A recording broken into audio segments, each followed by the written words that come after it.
All right, ladies and gentlemen, good evening. Welcome to Owl Central Games here for our Friday Night Magic tournament. I am Robert Ellis, And I'm Andrew Gould. and we're going to be bringing you all the action here tonight. 4 rounds of standard.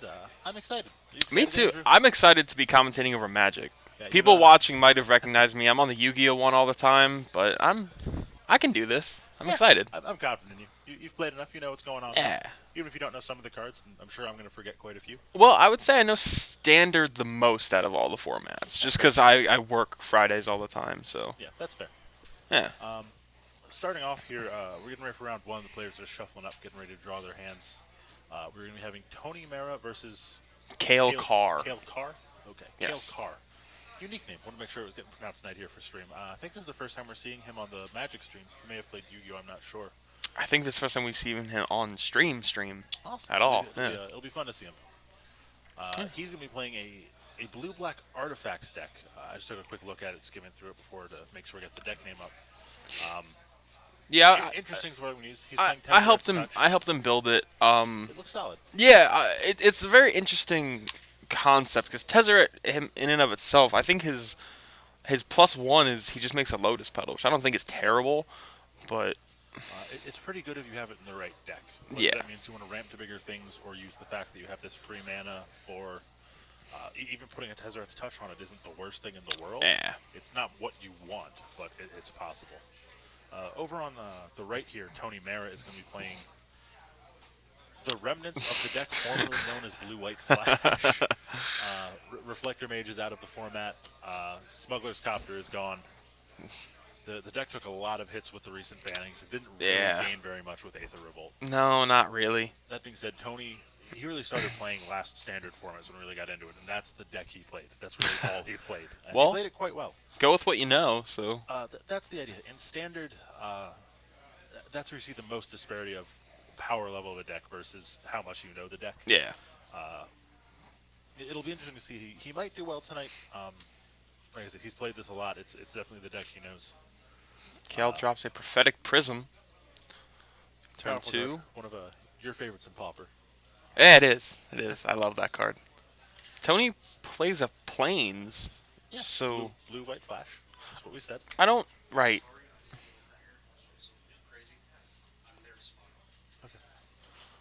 They I don't know why, but in my head it was blue black, and I don't know why. Great start, Andrew. You Great get one start. mistake, Andrew. That's it.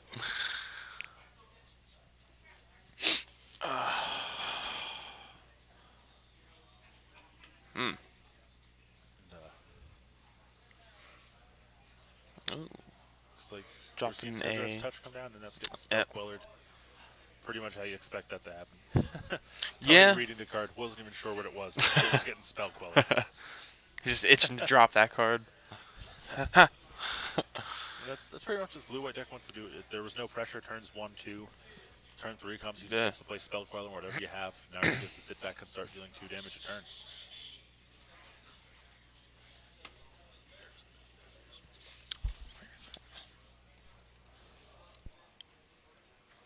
Sleeper Flash is one.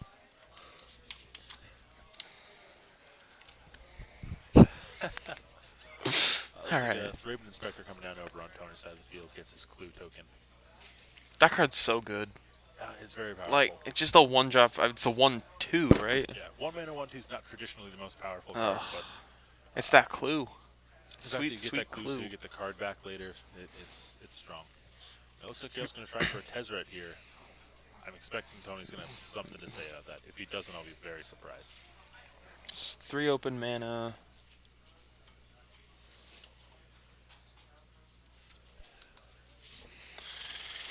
It's another spell call.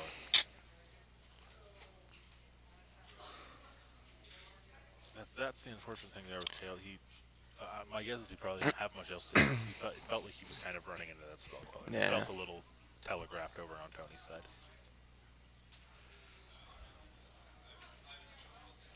Tony lining up his attacks here before. He's got to untap and draw. I'm not sure why he was looking at tapping that. Tapping the spell color. Say swinging He's swing for 5. pretty quickly here. Yeah. Passes it back. Tony definitely in the lead here. Yeah, it's not looking great for Kale right now. I mean, It's just a matter of Tony being able to be ahead on tempo here. Spellcaller is incredible at getting you ahead on tempo. oh yeah.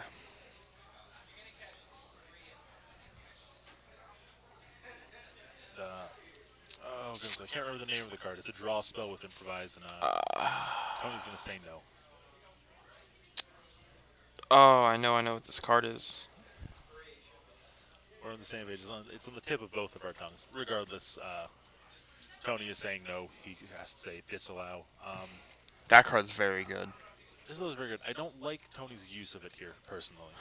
My motto when he's ahead on board here, he can really just sit back and try to slow Kale down. I don't think you really care about him drawing a few cards. Yeah. You want to save that counterspell for when he has something like a threat, whether it be Tezzeret's Touch or another Tezzeret. A draw spell here isn't really what you're concerned about. All right. Yeah. Kale scoops it up. He got the tempo up on him. It's just hard to come back from that. Yeah, unfortunately for him, Tony just had the answers. Spellcaller seeing less play in this new format, but still very strong. Oh yeah, that card is. Excuse me. It's very very strong card, especially early game like that, as you saw. Just getting, if Kale's deck can get in tempo, it's very deadly. I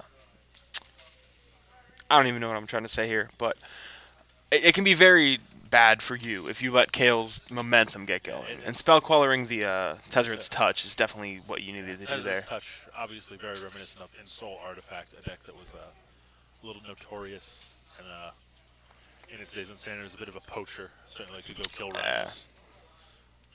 The deck was really Razor Hone to kill Abzan, and it's interesting. Tezzeret's Touch is similar. It's a little more expensive. And I think that's a hurdle that could be overcome, but the reason In-Soul was so good when it was in Standard was that that deck was really good at beating the Abzan mid-range decks. And there's not a lot of mid-range in this format right now except for the green-black decks are mid-range technically, but they're even leaning a little more aggressive. Yeah. So you said you helped Kale put his deck together here. Do you know what I he got in did. his sideboard? No, I helped him with the main deck, Okay. and that was still only like 25% me. I just grabbed the cards for him basically, but he was bouncing back and forth between. He didn't know if he wanted to keep playing. He had red green energy, which is still a fairly good deck in this format. It still definitely hasn't didn't lost lose- favor, yeah, but it didn't lose anything with the bannings, yeah. and it may have gained a few cards. I haven't really seen recent builds of it, but Oh yeah, there's energy cards aplenty in the Aether Revolt, so I'm sure they picked up a couple of them. I had a yeah. Over on Tony's side, I'd expect he's probably going to really just want to play that tempo game again. He's not really going to be terribly controlling, not terribly aggressive. He wants to be kind of nice in that middle ground, try to be comfortable. I think we would definitely see a Fragmentize going into Tony's deck right now. I'd be very surprised if we can see some sort of artifact hate. Yeah.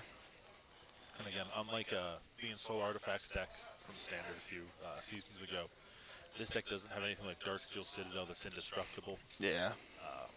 One of the best things you can do with it is In-Soul a vehicle that will get attack triggers and you no longer have to crew. Personally, I'm playing In-Soul Artifact with Smuggler's Copter in Frontier right now. And you can just use similar things with Tezzeret's Touch and something like a Heart of Kirin. Yeah. Sovereign. Oh goodness, the Skyship. Skyship Sovereign. Skyship Sovereign. Some his name The escapes big me. One. The Yeah. big one. This is I think this is a Sky Sovereign Flagship Console. That's his name. flagship. Sky Sovereign Console Flagship. We got there. Got there. As I was saying, I think this is an interesting matchup here. Kind of refreshing. We did just have the Pro Tour today.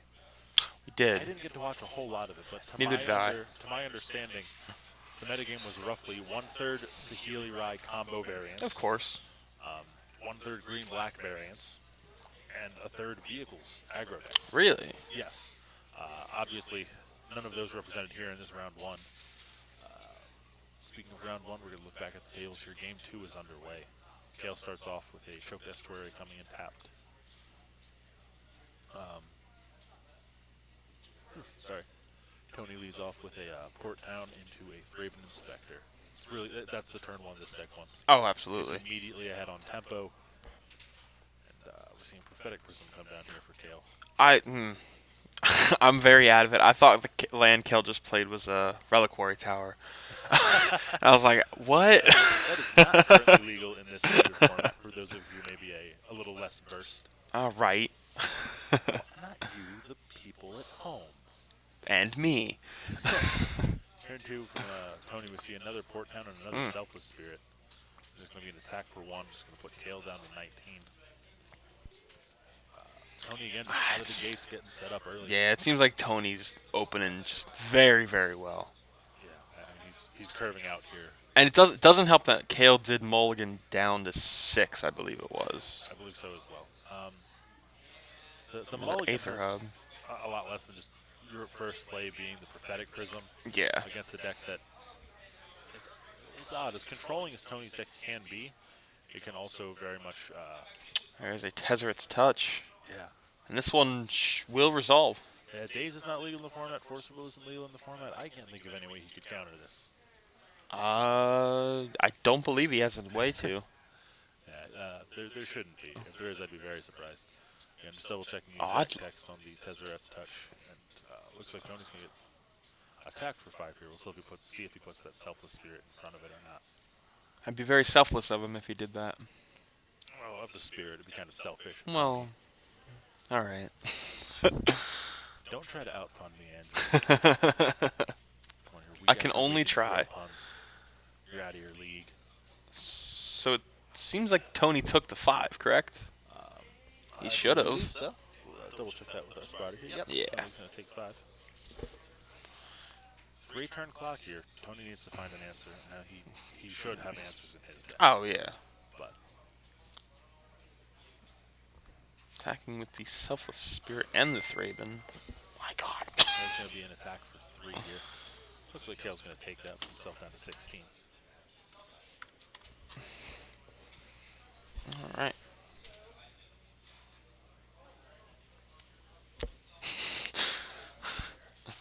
And another Thraben Inspector for Tony, who's now stuck holding only 2 mana. That takes Spell Queller out of the equation. Could still have a negate. If he's playing it, he could have Unsubstantiate.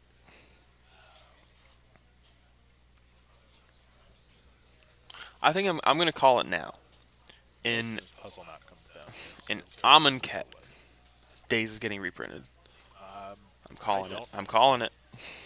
When it happens, you will eat your hat. Gains two. I'm not wearing a hat. Well, you're gonna eat it. I will eat my non-existent hat gladly when they reprint Days and Amish.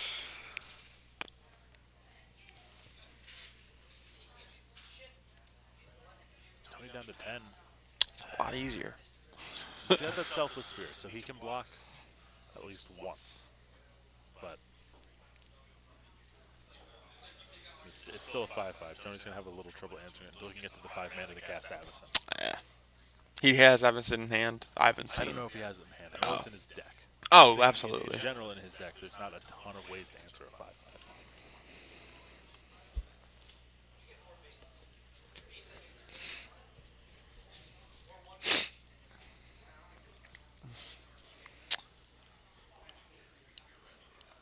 That Deathrite Shaman mat is so nice.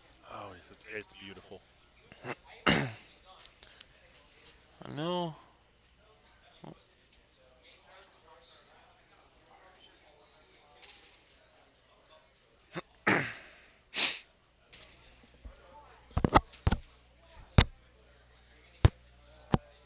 Looks like I think we're still on Kale's. Oh no, we're on Tony's end step. Missed. Yeah. So it looks missed like the land drop. Kale will took take another 3. another 3.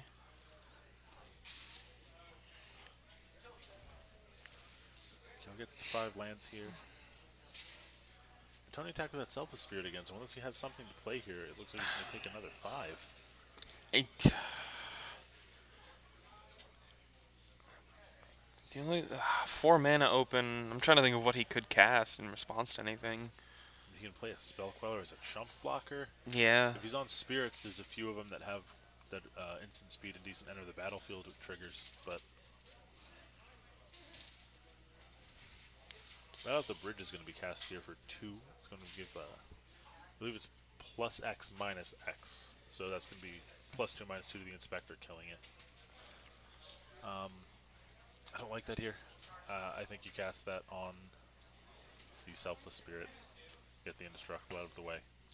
Well, He wants to drill home the last bit of damage is the thought here. And I understand that, but Kale also he's relatively new to the Magic scene. yeah. And actually, So the more I think about it, maybe it yeah. is correct to go for that Inspector. I mean, Just gonna he's sack- wasting the Selfless Spirit either way, then, right? Well, If he if he sacrifices chooses to, it. yeah. He has to choose: do I want the Selfless Spirit or do I want the Thraben Inspector? He's probably going to choose the Spirit. If you target the Selfless Spirit, he has to sacrifice it. No, I think I like targeting the Selfless Spirit here. There's definitely a number of options here, but Just gonna spell see a Queller spell it. queller here.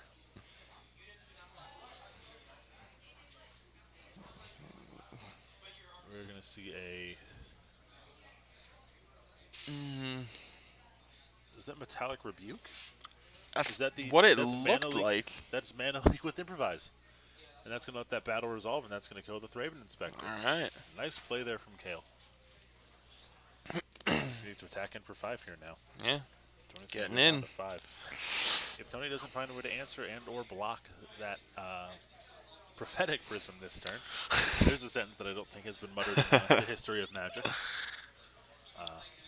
He's in trouble. Spirit's going to attack in for 2 here. Gale says bring it. No issue with that. He does have 5 lands now, so if he does have Avacyn, I saw an island in Tony's hand as he was shuffling it there, and a plains. That's. I don't believe he has an Avacyn. I see another Spell Queller. Looks like there's a few lands in a Spell Queller right now. Dockyard, Dockhand. Sorry, still picking up a few of the card names here as the format is young. Spell Queller is going to try to deal with this, basically anything at this point. Tony really wants to get the body down. See if Kale has a response. Looks like he's definitely thinking about something. He's going to sacrifice that puzzle knot, so he's going to lose a life, draw a card. And now what I'd really love to see here from Kale is a Fatal Push to deal with that Spell Queller. Oh, that'd be great. Oh. He's going to attack for 5 here. Okay, So Thraben Inspector will block. Jump in front of it. And, Cracks the clue. On instant. Yeah, I don't think Kale had anything there. If you don't have something planned, I think you keep that puzzle knot out. So if you do draw a Fatal Push, you can trigger it. I don't know if Kale owns Fatal Push. When I was skimming through his deck book, I saw at least 1 Fatal Push. Okay. So they're definitely in the deck. Awesome. See another Thraben Inspector, another clue from Tony. I always like Kale's my friend from Yu-Gi-Oh, and it's always nice seeing everyone like get along in the card game spectrum. Yeah, it's great. We've got quite a bit of crossover here at Alison. Oh yeah. As soon as I started working here, I pretty much changed over.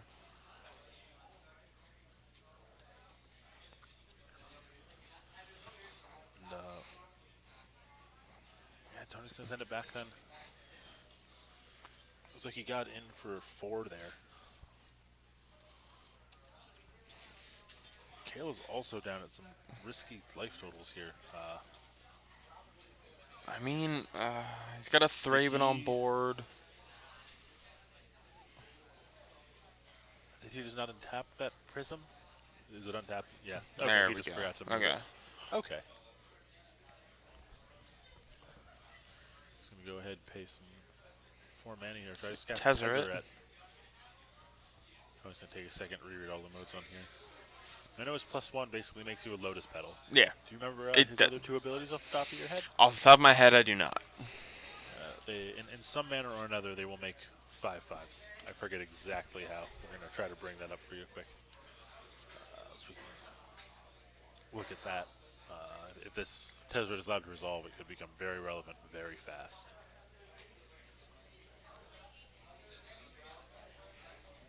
All right. +1 is a Lotus Petal. -2. Target creature gets +X -X till the end of turn, where X is the number of artifacts you control. Unfortunately for Kale, would just be 1 right now. Yeah, and then his ultimate -7. You get an emblem at the beginning of your combat on your turn. Target artifact you control becomes an artifact creature with base power and toughness 5/5.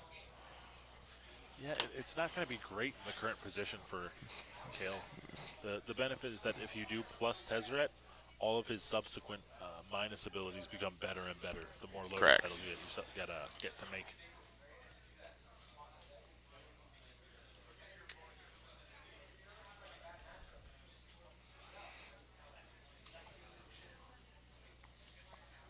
I will That's- disallow that. Yeah, see that's where I like seeing disallowed. Now, if you're Kale, if you lift up 5 mana, you have to expect something's gonna be. Yeah. We'll see if he has a follow-up or if he was really just banking on that Tezzeret resolving. Gonna attack for 5. Easy block for Tony. Alright, so Tony's attack first. That clue on end step draws a card. Tony has 4 damage on board right now, correct? Yes. Spellcaller has 2? Okay. I was unsure. Yeah, Spellcaller is a 2/3. Selfless Spirit is 2/3. a 2/1. Yeah. If I'm mistaken. Yeah. Can't see exactly what's in Tony's hand, but based off his body language there, he looks a little frustrated. He's going to attack for 2 here. Looks like Kale's going to take that. Oh, yeah. Kale is down to 3 here. Tony at 5. If Kale does get a way to deal with that Selfless Spirit, it should be game. He's doing something. 5 mana here. It's going to be that a draw spell again. This one resolves. Tony seems to not have any more counter spells. Let's see if there's anything to deal with that Selfless Spirit. He doesn't need much. Fatal Push would do it. Battle at the Bridge even would do it here just for 1. Tezzeret would have done it, but at this point, he's not going to have enough mana.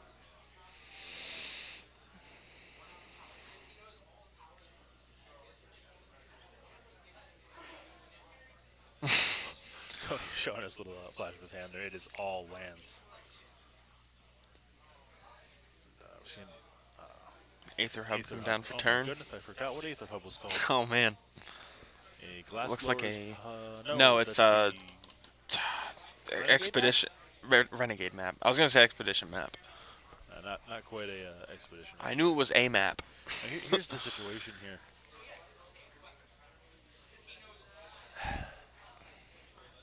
Both of Tony's creatures fly here. Mm-hmm. Kale has to attack.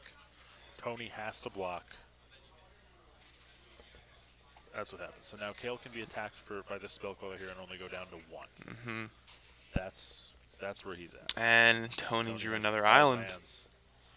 I think Tony picked him up a little prematurely there. He wasn't dead. He can hold back that Spellcaller. He That's could have. eventually drawn out. Well, Regardless, he regardless, picked him up. Kale's Kale gonna will take turns- game 2. Take game 2 there. We're going to go to a game 3 here between these 2 players. 2 fun decks. I'm glad this is our round 1. It's Yeah. interesting. It's nice. Great way to start off the night. Yeah, I'm expecting to get to later rounds. We're going to see more of those green-black X decks. More of Oh, the, yeah. more Definitely of the should Saheeli see Rai decks. at least 2 Saheeli tonight. I'm At sure. least.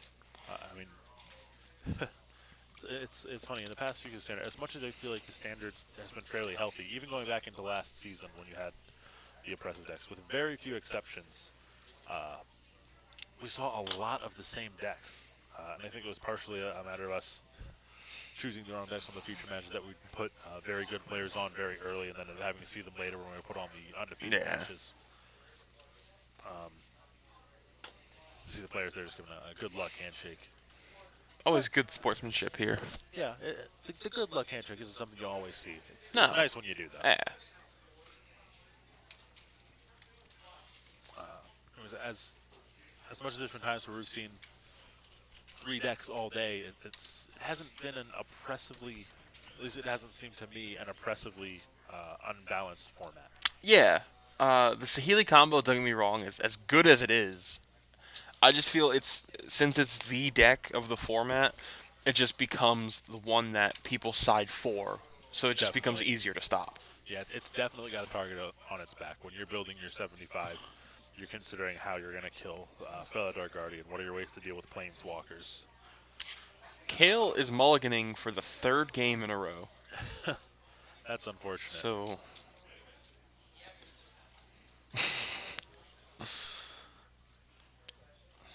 Excuse me. Kale going down to 6 here, I believe, right? Looks like Tony correct. his 7.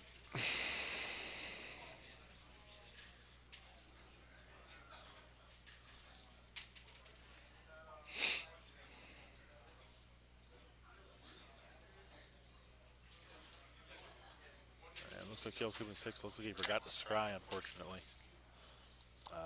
Tony gets to start off planes into a Thraben Inspector. Little pause here, I think, just trying to find his clue. There we go. Kale forget to draw?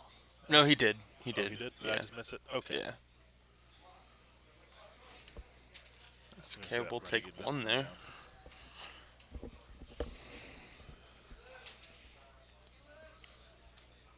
That's unfortunate for Tony. On his second turn, he didn't drop a second land. So Oh, wow. That's a very interesting one to be keeping 7 on then. Kale hits his second. Hits him for Another one attack again. For 1. And do you remember what expedition map does off the top of your head? yes, but I don't know why it's relevant here. He has a Renegade map. I believe Renegade map It gets a can be basic, right? Tap and sacrifice to go get a basic. Okay. It's effectively an evolving wild that you have to play. Oh, okay. But it lets you get an extra land out, if I'm recalling it correctly. Aether Hub is going to give him some energy. See Eric slamming that energy card on the table. This stream will be clearly indicated that all permanents and counters in play and on players. That's what Eric said. Tony swings for 1 with a discard. Wait, discarding Gideon. Starting is Gideon. All right. That's just a matter of not hitting your land drops and not wanting to have the 4-drop in hand. Kale's going to go ahead and sacrifice that Renegade map. This is a bit of an awkward one here for Tony. He's played the only, He's getting in there for damage. He's got 3 turns in a row. he's played the only creature so far, but I would say he is definitely in a downward, disadvantageous position. Ooh, nice word. I was trying to find it for a minute. And we're going to see a Tezzeret come down Let's here. see. That's Oh, what I it think should Tony can definitely do. should resolve. I'd imagine All we're going right. to see the making of a Lotus Petal, Yes. whatever the technical term is for the I Tezzeret believe it's just token. called an artifact with tap, There may be a add construct or 1 something. color. I don't know. It's irrelevant. Let's see if this attack here goes at Kale or if we're going to try to start do some damage to Tezzeret. We're just going to attack at So Tezzeret swinging here. 1 at Tezzeret. So knock him down to 5. He's only found that second land. I imagine he's going to have a lot more plays now, but Hopefully. I mean, Kale's on 5 mana. He's got an active Planeswalker. I'd say Kale definitely has the advantage here. He's going to go up Another again. Lotus Petal. He's got all the mana in the world here, several artifacts. He's in a strong position here. Ooh. All 7. One of those was an improvise. He tapped the Oh, he's tapped tapping them for the. improvise. Oh. Really great use of those. Really nice synergy there. Oh goodness, I cannot recall the name of this. It's a mythic rare. I just sold several of them right before the match started. It's a big demon. I didn't think it was going to be seeing much play here. We're gonna see if we can pull that up. We know exactly what's going on. I'm Googling the worst thing that I could have Googled. Magic Black Card Improvise is what I Googled. I cannot remember the name of it for the life of me. If you add demon in there, it might help for the Google search. For those of you Googling on, well, it's not terribly relevant anymore. Tony had a Declaration in Stone, got that large demon off the battlefield very quickly. Back on Kale's turn here. See him tick up. Herald of Anguish. Herald of Anguish. don't you go and let the viewers at home know what that card does? It is 5 and 2 black, 7 drop with Improvise, which, if you're not familiar, you can tap artifacts for the colorless instead of actual mana. 5/5 flyer. At the beginning of your end step, each opponent discards a card, and you can do 1 and a black, sacrifice an artifact. Target creature gets -2/-2 till the end of turn. I'm going to see another one come down here. That seems very good in his deck. Yeah, it's definitely strong. I bet Tony's wishing he held that Declaration Stone just a turn longer now. Yeah. No. Alright, so It's a big body, and it can definitely close this game up very quickly, especially because Tony's really stumbled here. He's not going to have a lot of interaction. yeah. His hand is going to be full of spells here that he's going to be able to start casting. But This is... Kale's definitely in a very good position here. he's in a position to win this game if things don't go very, very badly.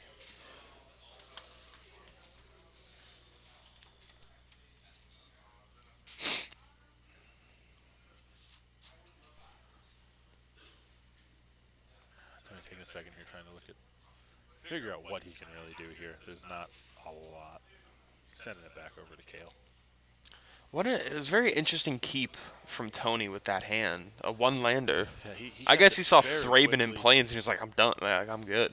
I would imagine he has a lot of 2-drops here. I mean, he had the Declaration in Stone we saw. Yeah. He's had to discard a disallow at some point here, unless he cast that when I wasn't paying attention. No, he discarded it. Prophetic Prism is going to be the play here. But Tony has no responses. He's just letting this one fall away. Kale just needs to try to close this out before Tony has the chance to try to claw back into it. Comes a third Lotus Petal. Kale's looking for a 7 on that 6-sided die. He's not going to find it. He does be very impressed.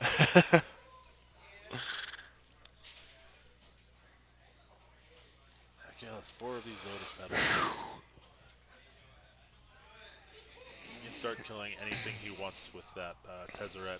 And next turn, if all goes according to plan, he can pull off Tezzeret's ultimate. His ultimate is -7? Yes. Okay. So he couldn't just kill the Tezzeret, but... Oh. I'm going to see Tony sacrifice that clue here to draw a card. He hits a 4th land, it looks like. And this is where it can get dangerous. This is where he can start clawing his way back into this game. That being said, there's a Planeswalker on set. Yeah, Tony does take 7 5 here. there. There's a large demon on the battlefield. There's a lot of things that Tony has to try to contest with here to try to get There's a back large into demon with a lot of fodder to give -2/-2 to stuff. He's got 4 of those Lotus Petals, a Prophetic Prism, a Clue. I can't imagine much of what Tony does is going to stick here. Stasis Snares, the demon. An attempted Stasis Snare. Looks like we're going to tap a few of those Kale. artifacts, and we're going to pay a Metallic Rebuke here. Making sure Tony correctly taps his lands first. Unfortunate. Well, unfortunate for Tony. Oh, yeah. Oh, it's great for Kale. Another Thraben. Another Thraben Inspector, get another clue, and I'd imagine he passes the turn. This is where it gets dangerous for Tony. Well, I mean, He's tapped out. He's only been tapped got... out the whole game, though. He hasn't really had any lands to tap. That's true. No. Kale very well just could kill both his Thrabens here and swing in for 5. Oh, and he puts a Tezzeret's Touch on that clue. Oh, boy. He's thinking if he wants to ultimate or... Oh, makes another Lotus Petal. All right. He feels like it just be over. I'd imagine his thought process here is that trying to ultimate Tezzeret is just greedy and overkill at this point. Just keep getting the value with those petals. He's attacking for 10 here. Or he'll get in for 5, but yeah. It's a block for the Thraben Inspector stopping one of them. Well, it looks like next turn we should be seeing Kale win, barring what Tony does on his turn here. Yeah, there can't be too much.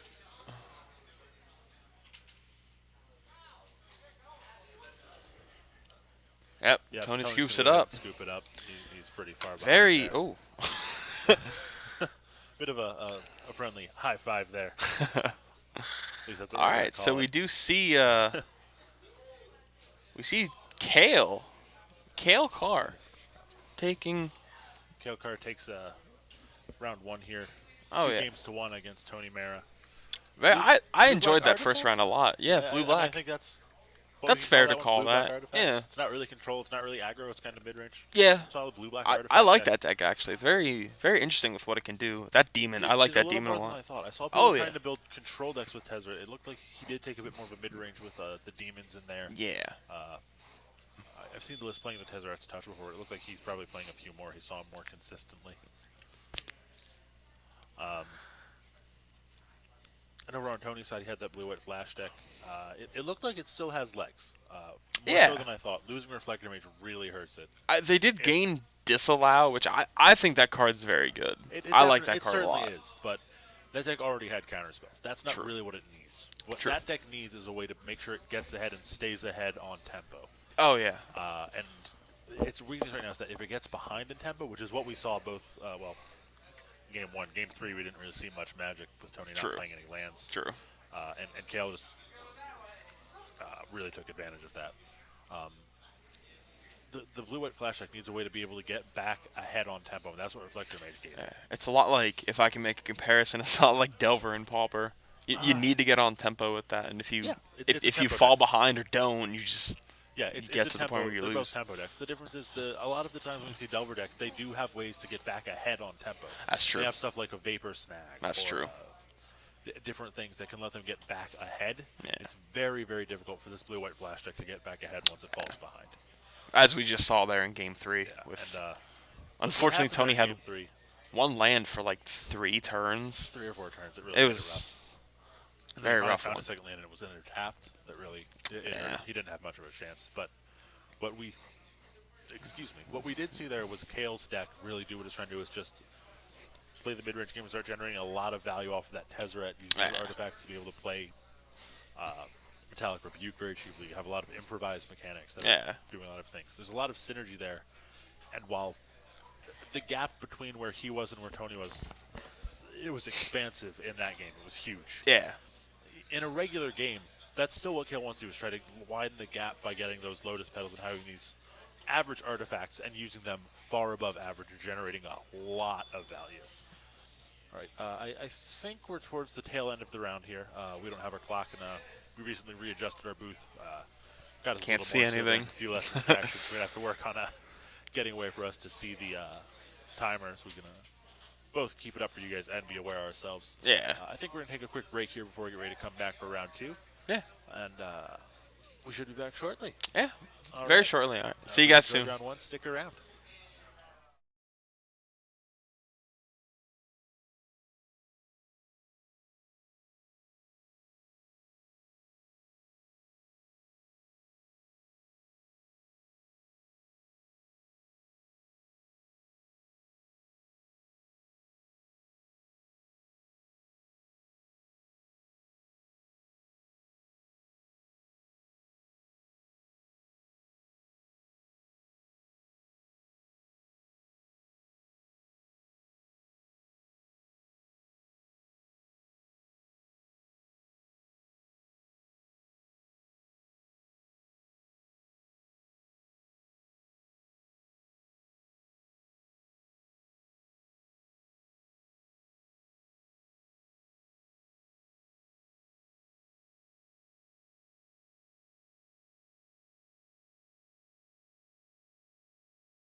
Stop. Okay.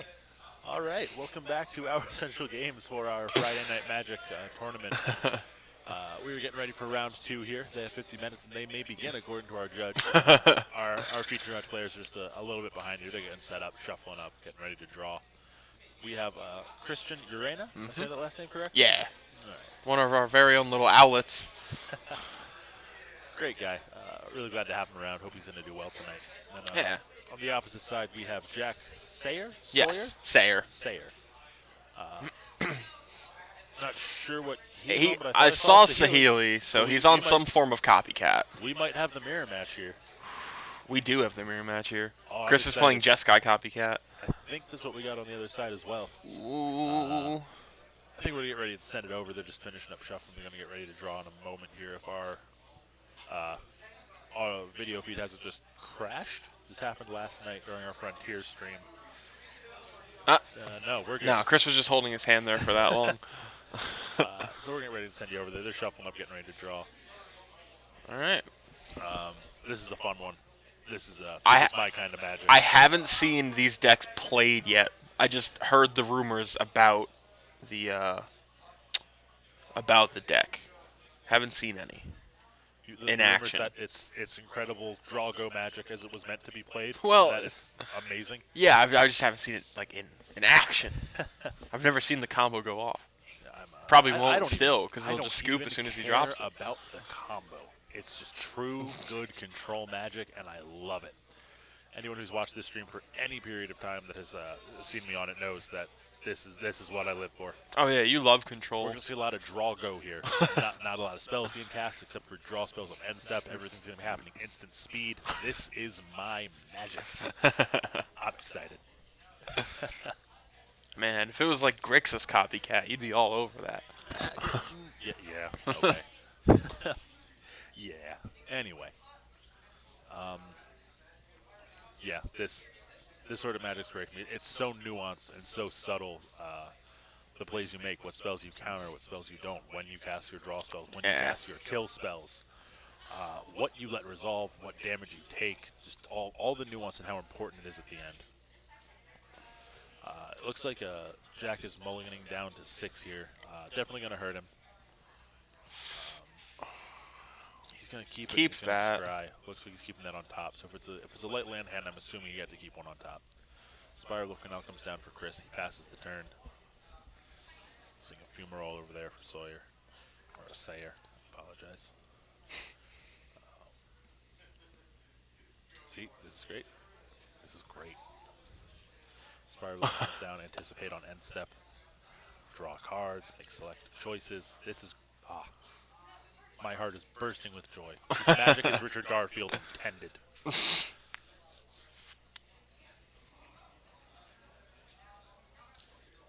Now, unless I'm missing something, it looks like Chris is a little light on white. Oh, he's got an Aether Hub. He's okay. Yeah. Okay, he's short white mana here, but seems like he's okay. And, it looks like there's an Aether Hub over there in Jack's hand as well. I know Jack has a Inspiring torrential Vantage. Gearhulk in hand. Vantage is going to be played here. We're going to see another Anticipate on end step. This is great. You're just like, I'm like, yes! I love it. The Kaladesh Pro Tour Finals, I've heard plenty of people complain about how miserable it was to watch. I hated it. I enjoyed I every hated it. second of that matchup. Shodiyasu Oka is an artist. Chris playing his 4th land, passing the turn. Nothing has still happened yet. There's been 2 Anticipates cast. They're both playing different. The mana base is really important here. There's a threat down over on Jack's side. And So Chris casts Glimmer of Genius? I think there was a Glimmer cast in response.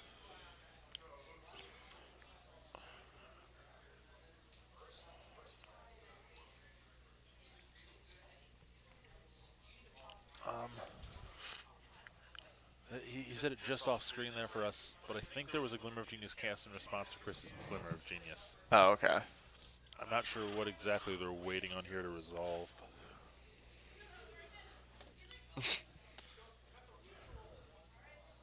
Chris is going to go ahead and scry here. Get ready to draw his 2.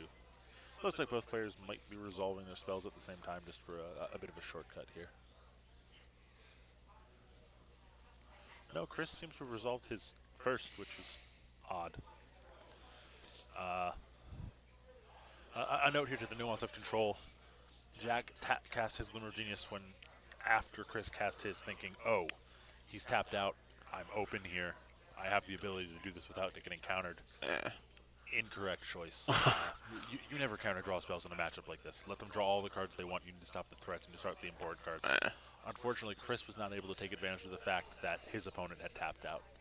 I believe that's where you would want to cast a Felidar Guardian or a Saheeli Ray, preferably. Jack's going to try to cast a Saheeli here. There's no way that resolves. It's getting negated very quickly here by Chris, who again now is going to get passed back. There's 1 mana open for Jack, and it's a red-white land. Chris could actually just play a land here. If he has Guardian and Saheeli, he can just end the game.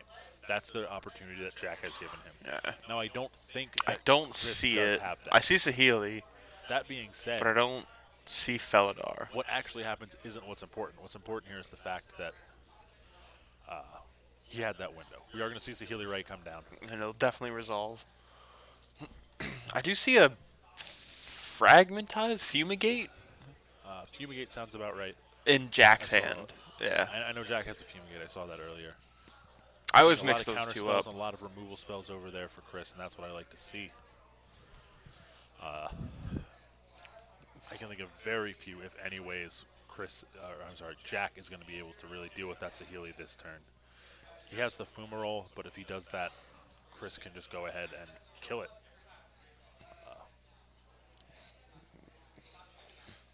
Jack did take 1 there from Saheeli Ray. Saheeli Ray? Ray, I guess. I don't know. Saheeli. Saheeli. Is it a mirror match? We're seeing a Felidar Guardian being cast here. Chris is going to let that resolve, which is the correct line here. Chris is making sure we have a very clearly identified what lands are tapped, what lands are not. And Jack is going to cast Saheeli here. It's not going to... Saheeli's going to resolve. When he goes to activate the ability, Chris...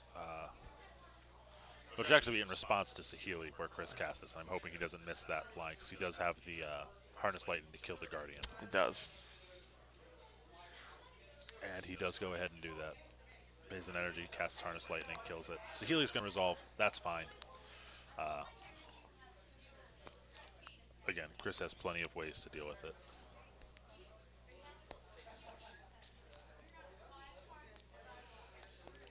Players just make sure they understand exactly how everything's resolving here.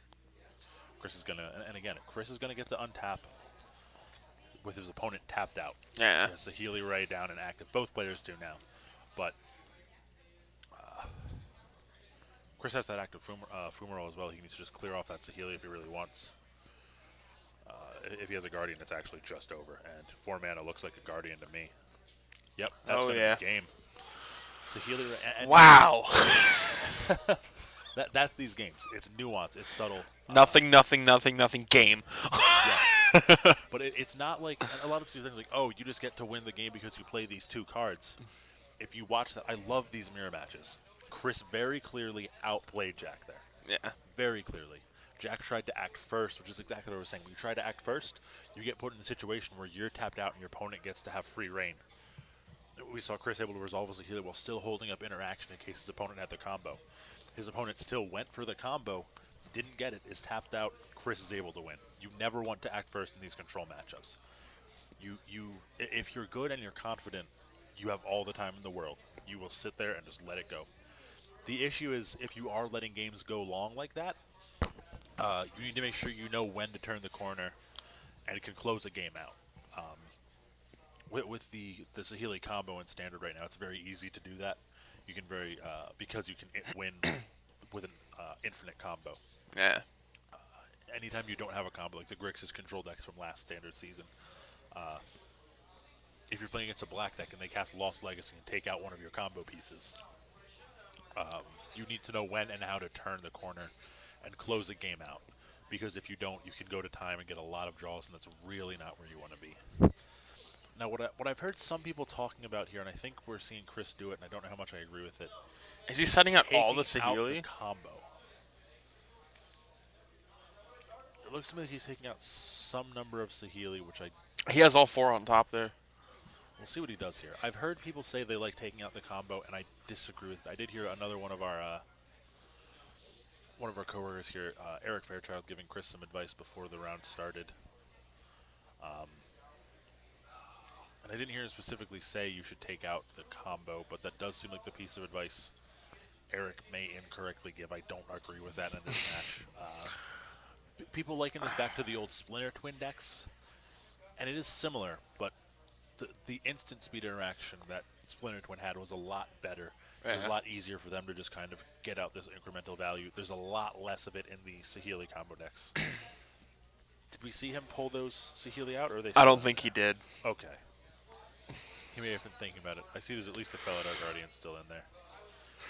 What I do think you can see come out is things like Fumigate, things like He had Fumigates in that pile that he took out. Yeah. you take out the Fumigates, you probably take out some amount of your 1-for-1 removal.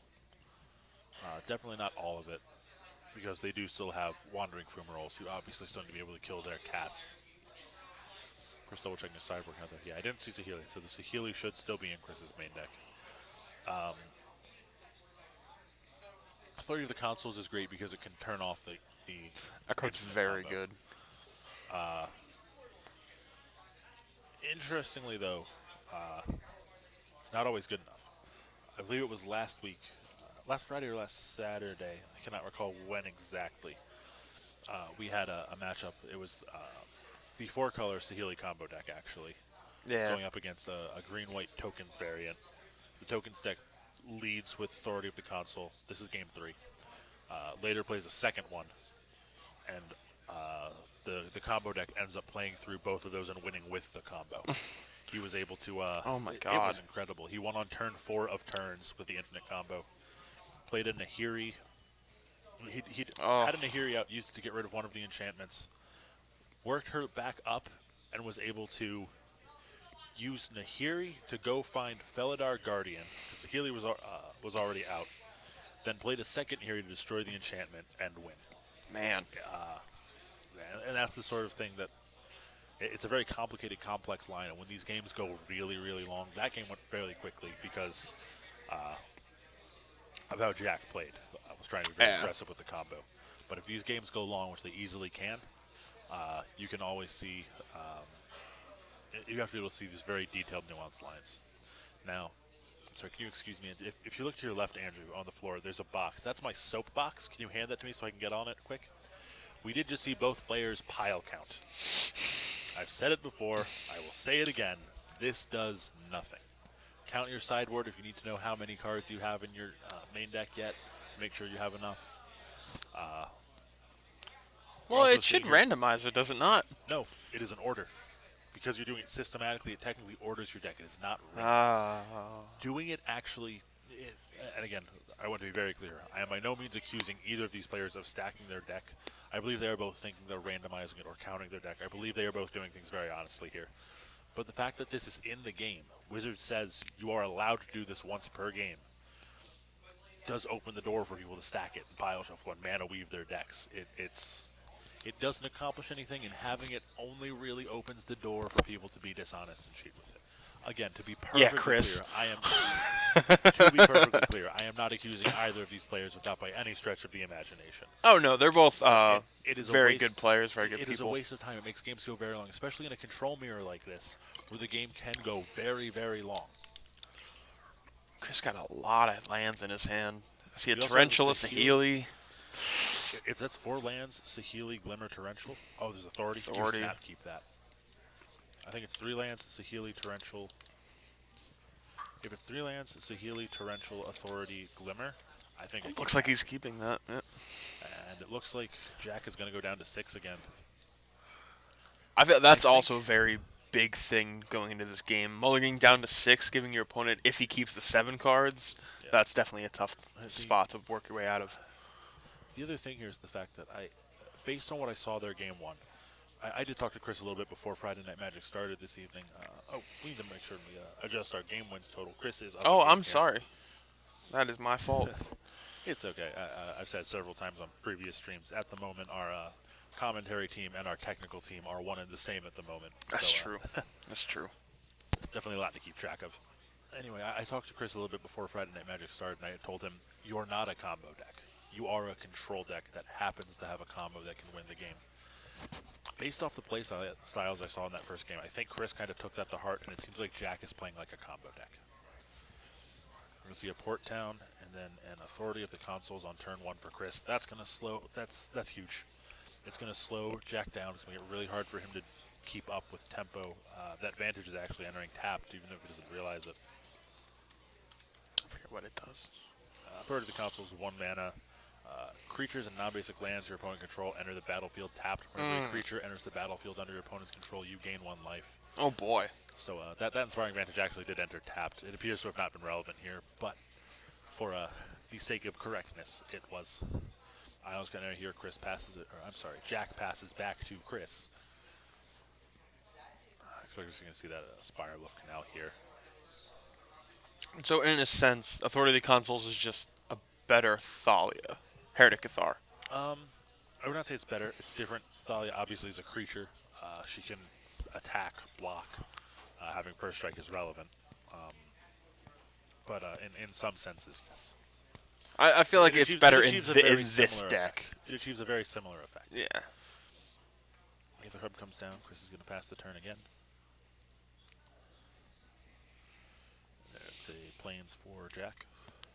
Both players have their mana pretty well set up here. That's significant. Let's see if Chris casts an end step draw spell here. I think it would be correct. He's probably debating between Anticipate or Glimmer.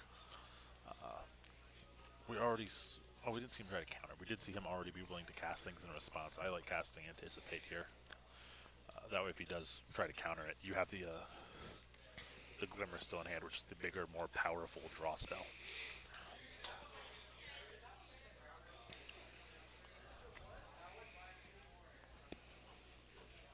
Oh, Chris had 2 Anticipates, so he's just going to cast both here in step. All right, I really like that line then, as opposed to casting Glimmer of Genius. I think I saw multiple Saheeli Rays in hand there.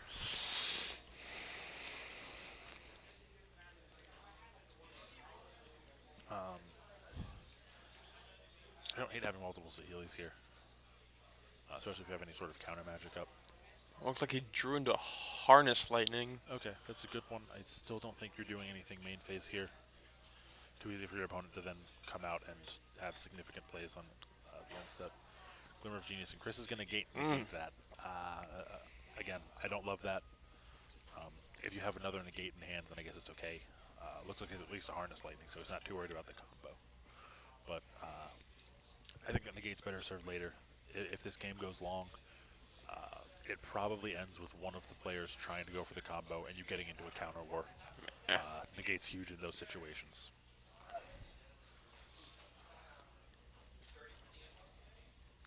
Looks like Chris is. He has another negate in hand. Is his Torrential live yet? No, he only has 5 lands. Okay. And he's going to pass back, missing a 6th land drop. Very important when you're playing a deck with Torrential Gearhulk. Vantage comes down here. We see an end step Glimmer of Genius. Nope.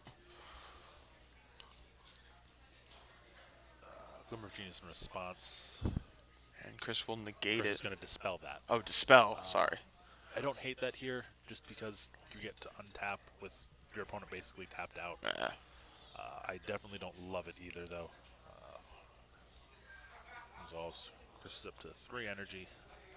Full grip of cards. He's going to have 6 Lancers, so that Gearhulk is going to be live. He's in a pretty solid position here.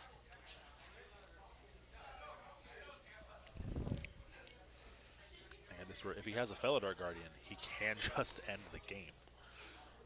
He could. I didn't see one in hand, though. It doesn't look like he's got it. But the simple fact that Jack, knowing what his opponent's playing, has played into a position where Chris can do that this early in the game is it's poor form for what his deck wants to be doing. Chris looks like he's going to go ahead and cast Saheeli here.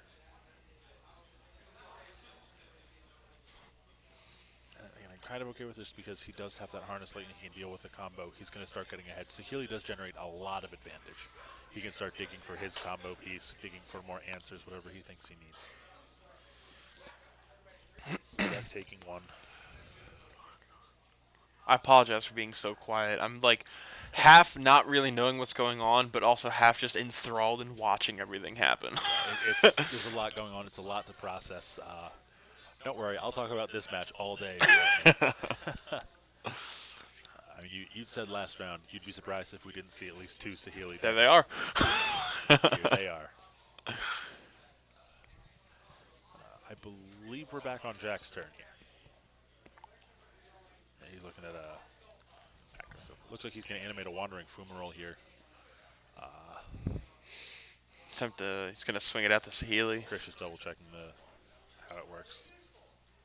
If he does cast Harness Lightning on it, which is probably what I'd go for here, especially with the backup Saheeli in hand. Yeah.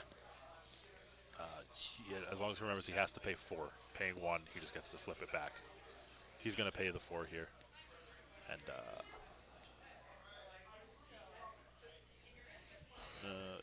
he was at 3, gained 3. Because he was at 3 energy before that, right? 4, He was at 4. I think. So he'd have went up to...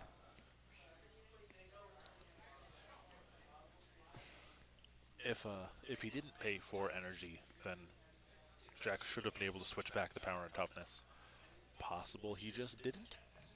Either way, we're back on Chris's turn, and again, there's 2 mana open on Jack's side of the board.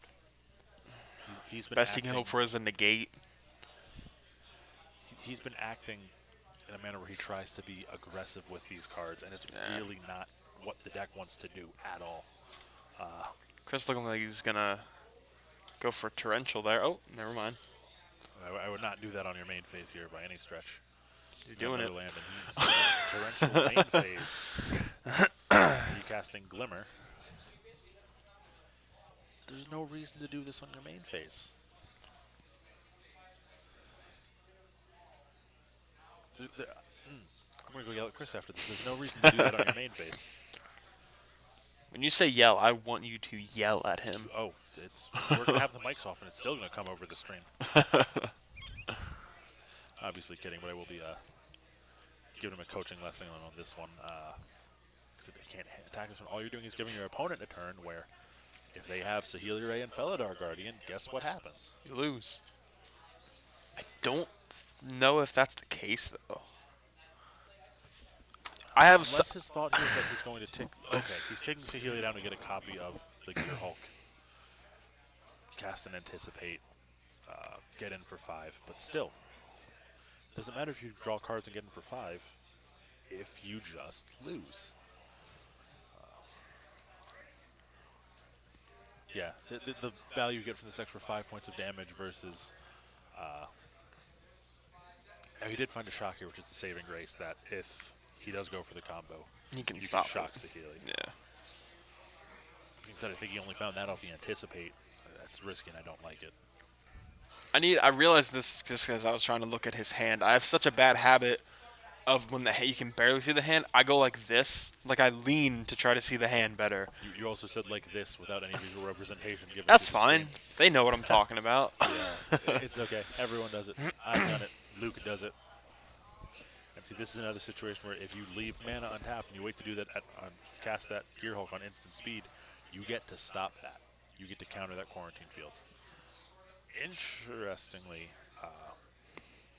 that Quarantine Field goes after Saheeli and the Gear Hulk, not the Authority. Well, and Chris all right. Felidar Guardian in the back of Oh, Saheeli, and man. that's the game. Wow. And now, we can bring it back to the booth here. Yeah. Chris wins that 2-0. Now, class, why did Jack lose that game? I know. Why I know. that game? He played it as a combo deck instead of a control deck. You're not wrong, but it's not what I'm looking for. All right. What did he do on that last turn? He left. He tapped out. You don't tap out on your turn. You tap out on your opponent's end step. You do everything at instant speed as much as possible. With all the flash and instant speed spells in that deck, there is no excuse. I mean, even that Quarantine Field, if you can leave up counter magic or removal spells, that's what you want to do there. If he genuinely just had nothing else that could interact, and he was like, well, if he has the Guardian, I'm just dead, and I need to get rid of this Saheeli, I still think you leave the Gear Hulk and you get rid of the Authority, Yeah. as opposed to the Authority and the Saheeli on the Gear Hulk. But Ironically, I think in those last like 2 turns, we saw suboptimal play from both players.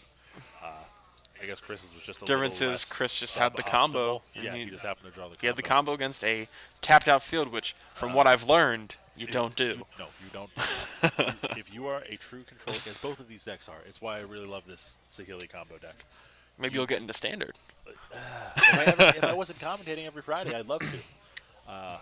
And I'd love to play this deck. If I ever did play standard, it would be this deck 110%.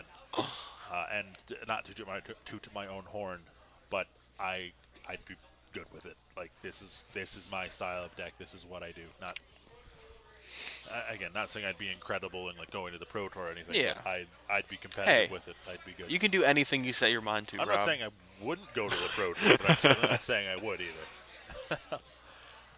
We're going to take a quick break here. Get ready for round 3.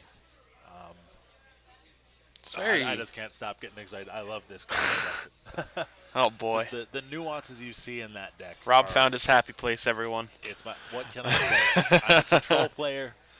It's Splinter Twin in Standard. It's Splinter Twin in Standard. I never got to play Splinter Twin. When I was getting into Modern, I played Storm. Then a little bit of I played Blue Tron just to kind of get into it, which is a control deck as well. And then I decided, you know what? I want to build Splinter Twin. And 2 days later, they banned Splinter Twin. So I missed that. Well, And this deck is just, it's reminiscent of the Splinter Twin decks, and just it plays a value deck in controlling. It doesn't need the combo, but it always threatens it, and you always have to respect it. We saw both players to a certain degree, they're not necessarily respecting the combo. It just so happens Chris's disrespect of the combo was not punished, whereas Jack very much was. Chris was able to have that combo in. Yeah. With Jack tapped out, he had no way to respond to it, whether it be a removal spell or a counter spell. I would definitely say, based off the gameplay we saw here, the better player won that match. Purely based off the play we saw, I think Chris played smarter, more conservatively, and that's really what you need to do with control decks. You can't pressure out with a controller. You can't be aggressive. You need to know when to turn a corner, absolutely. Yeah. Because if you don't, you're going to dirtle and not do anything forever, and then you're never going to be able to close out a game and win. But definitely some solid play from both sides. Chris there. definitely A seems little like bit he more knows what he's doing with Chris Magic. here, I think. Yeah. Yeah, he's a very good player. Chris, one of the players that actually we mentioned earlier, we've got a lot of crossover with the card games here. Chris I've known transferred him from- for 8 years. Yeah, has he played Yu-Gi-Oh that entire time? Yes. He's played Yu-Gi-Oh And for Hearthstone. quite a long time. Plays some Hearthstone, so he knows a lot about card games. He started playing Magic like 5? It would have been shortly after you started working here. So yeah, like 5 months ago. about. About 5 months ago, and is already a very good player. He's one of the guys I could expect to see at the top tables of FNM pretty much every week that he Oh, yeah. plays.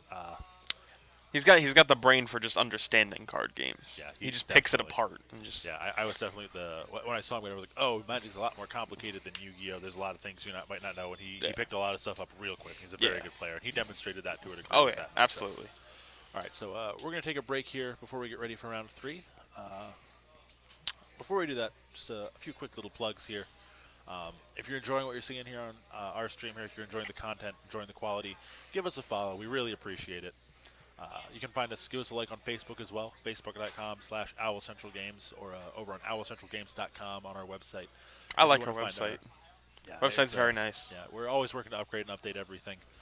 We have our full list of events that you can participate in here at the store up on both of those places, facebook.com and owlcentralgames.com. Links to all of those can be found below, along with some of our other social Oh yeah, media accounts. down there. Yes, down. I like the pointing. It's, Yeah, I'm even helping. Even though we're pointing to a table, like That's you can fine. see the links. Yeah. It's great. I'm helping. I did good. We'll get you a cookie. Yes. As I said, a link up to all the events that we run here that you can participate in can be found there, and most of those events are going to be streamed here on this Twitch channel live. That includes our Magic events, all of our Yu-Gi-Oh events. Speaking of Yu-Gi-Oh, there's a new sneak peek next tomorrow, isn't there? There is not. We did not. I retract that previous statement. I apologize. I'm trying to be helpful and cross-promote, and I'm a jerk. I'm really sorry, Andrew. Oh no. Oh, Rob. We will be streaming our locals on. We do Sunday. have, I will say, we're running a traditional format tournament tomorrow that starts at 6 p.m. We're going to be streaming it. Check it out if you're interested. Should be a fun time. Outside of that, some new stuff we just started streaming. Again, this full stream schedule can be found on our Facebook page or our Yes. website. We have on Tuesday nights we're streaming some Eternal, Yep. as well as later in the evening the Pokemon trading card game with our very own Luke Croteau. He usually joins me in the booth here on Friday nights. Andrew filling in because Luke wanted to get a few games of Magic in. Doesn't get to play very often. Wanted to get in this week. He wants a sweet buy into that monthly monthly tournament we championship have for event. Frontier. Yeah, we are doing our monthly championship events here at Owl Central, and the one coming up this month for February is actually Frontier format, which Yep. We also stream every Thursday night. So we're picking up a lot of steam with the community, especially locally here. Oh yeah, And people it's, love it. It's People a love really it. fun format. It's great. For those of you not familiar, it's a non-rotating format similar to Modern or Legacy. It starts with all standard M15? legal sets from M15 forward. So Yes. right now that's M15, all of Khan's block, Magic Origins, Yep. all of Battle for Zendikar block, all of Shadows over Innistrad block, and all of Kaladesh block. And it will keep adding sets as they get released. Oh yeah. That event, again, you can find details on our Facebook page or our website. I said that a lot. But Gotta plug it. if you want to get a buy into that event, you can come to our Friday Night Magic events. If you go undefeated at our Friday Night Magic event, you will get a first-round buy. If you come back a second week before the event and win a second time, you get a second buy. You can do this up to 3 times. Excuse me. Once you have 3 buys, if you come back and win a 4th Friday Night Magic, you will then have free entry into that event. And the way we're doing those events is actually a scaled, tiered prize payout Yeah. structure. So the more people that come, the more you can get paid out. We can actually, if we get a high enough turnout here, which we're really hoping to with this Frontier tournament, it should be big. It should be a lot of fun. Oh yeah, that one. People are definitely interested in that. Yeah, we can potentially have the biggest prize payout we've ever had at a That's tournament true. here. We're really excited. That's I'm true. going to see if I can sneak out of the booth for that one and actually get to play. I'm excited for it. So before we get underway for round 3 here, we're going to take a quick break here. We'll Yeah. be back shortly. Hope you guys are enjoying it. If you're liking the content, leave us a comment, give us a follow, say something in the chat. We always appreciate the interactivity. Chat's over here. No, over here. One Over way or here. the other. We're covering both our bases here. Let us know what you're liking, what we can improve on, what content you like to see. We always appreciate the feedback. Yeah. So I am Robert Ellis, I'm Andrew Gould. and we'll be right back for round 3 of Friday Night Magic.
Well, welcome to round three. Round of three. our You Friday ready? night- No, I was not. All right, welcome to round three of our Friday Night Magic tournament here at Owl Central Games.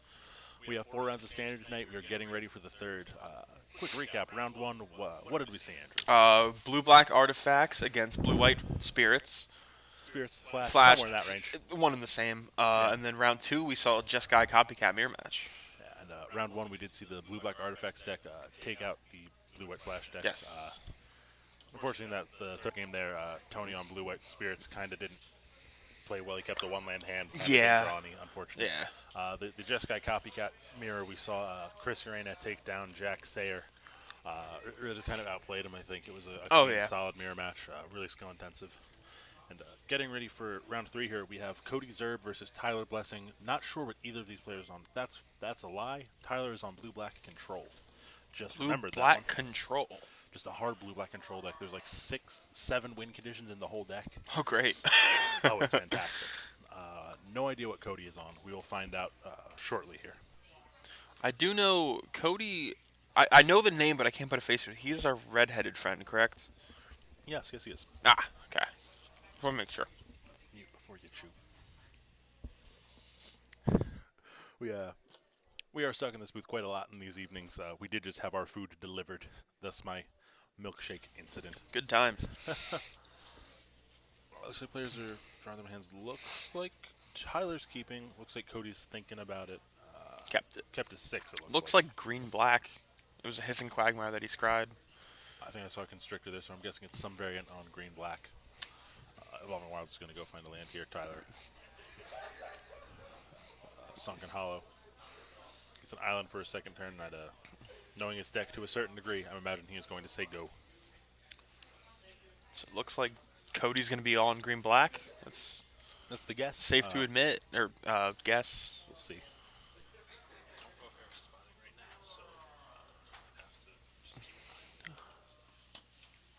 He played a Winding Constrictor there on turn 2.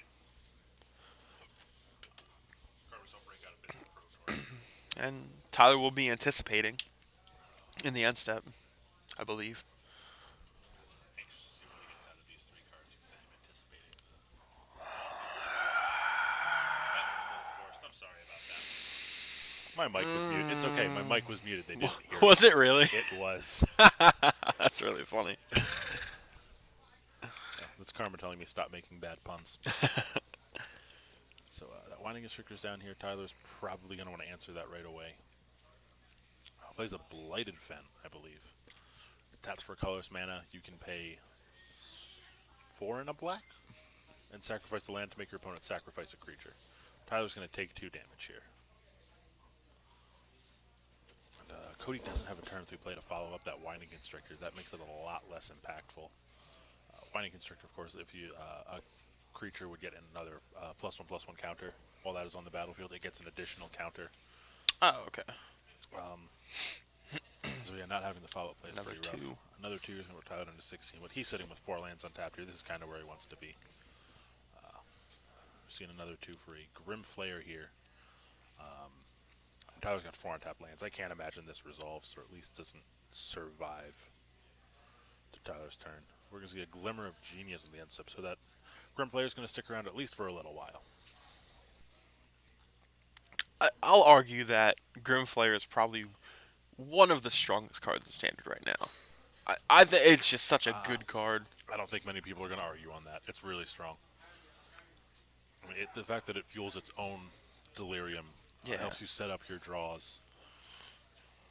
We see a Choked Estuary here, Tyler revealing that swamp from his hand. And passing the turn.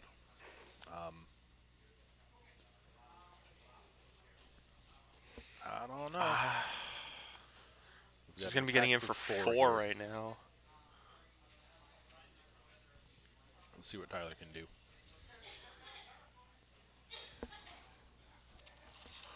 He's got to do something here. This is a little too much pressure, too much damage. My guess with the 2 black mana he's tapping there is going to be Grasp of Darkness, get rid of the Grim Flayer, and that's exactly what we see. Still 2 damage coming in from that Winding Constrictor. Looks like that's going to get through. Put Tyler down to 14. And Cody's missed a lot of land drops here. Tyler's now at 6 lands, passes the turn.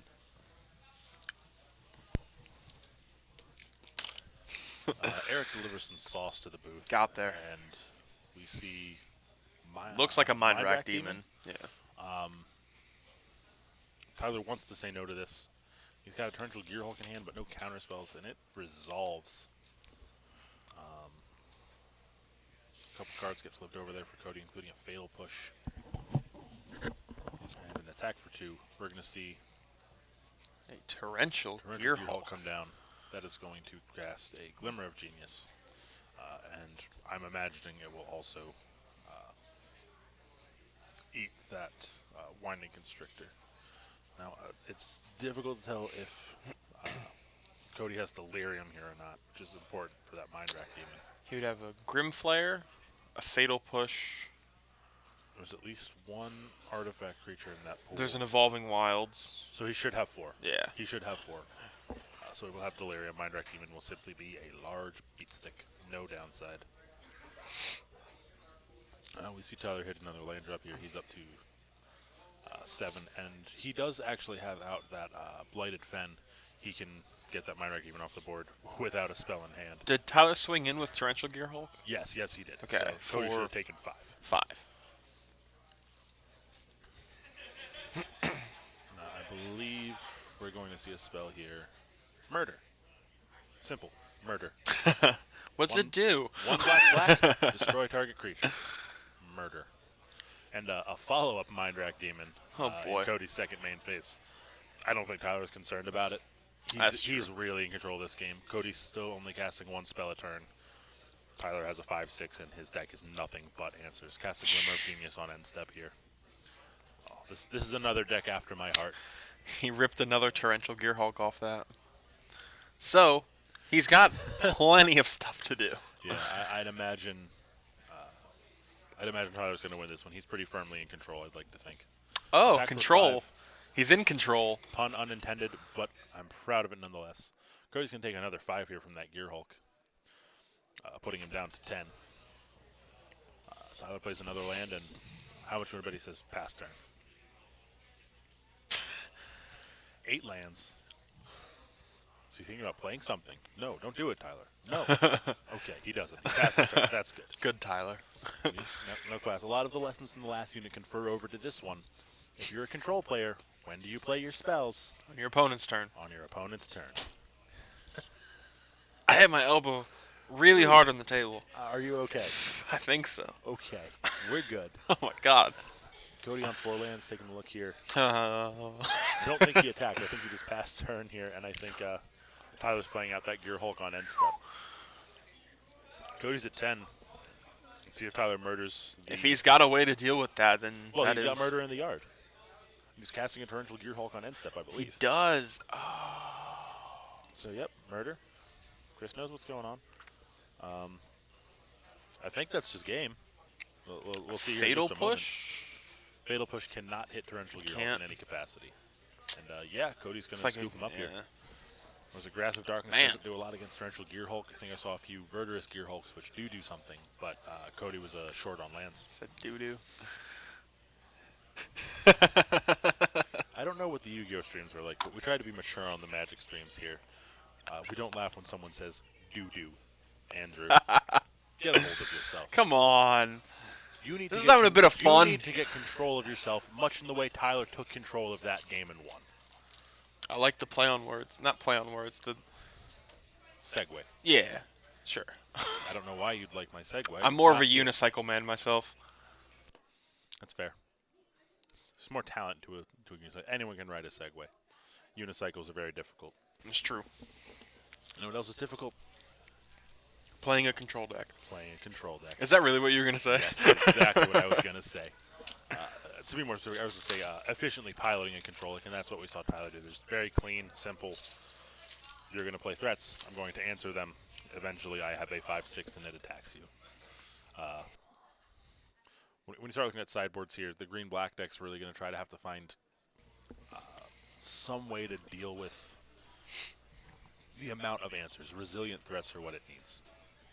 Most of Tyler's removal, not most, but a large amount of Tyler's removal, like Murder doesn't care about how big your creature is. Grasp of Yeah. Darkness still does. But when you look at things like Murder, it doesn't care if you've got a 200, or a 1/1. It's killing it no matter what. Murder. Murdering it. It will murder it. The police will be called. There'll be an investigation. An extensive one. Fingerprints will be found. They'll find the fingerprints of a black mage. It will be Tyler Blessing with a murder in the feature match area. Oh, man. Neither of these decks can... Oh, no. I believe Cody can make clues. Probably has Tyler's trackers. It's clue. Yep. In the... Yep. We got there. You got that. Bringing it all around. Full circle. And looking back, if Cody does have something like Tireless Tracker in his sideboard, that's definitely the kind of card he wants to bring in here. These games are going to go long. He wants to generate as much value as possible over the long term. He also wants to try to get to the point where he can start casting 2 spells a turn, generating more value. Yeah.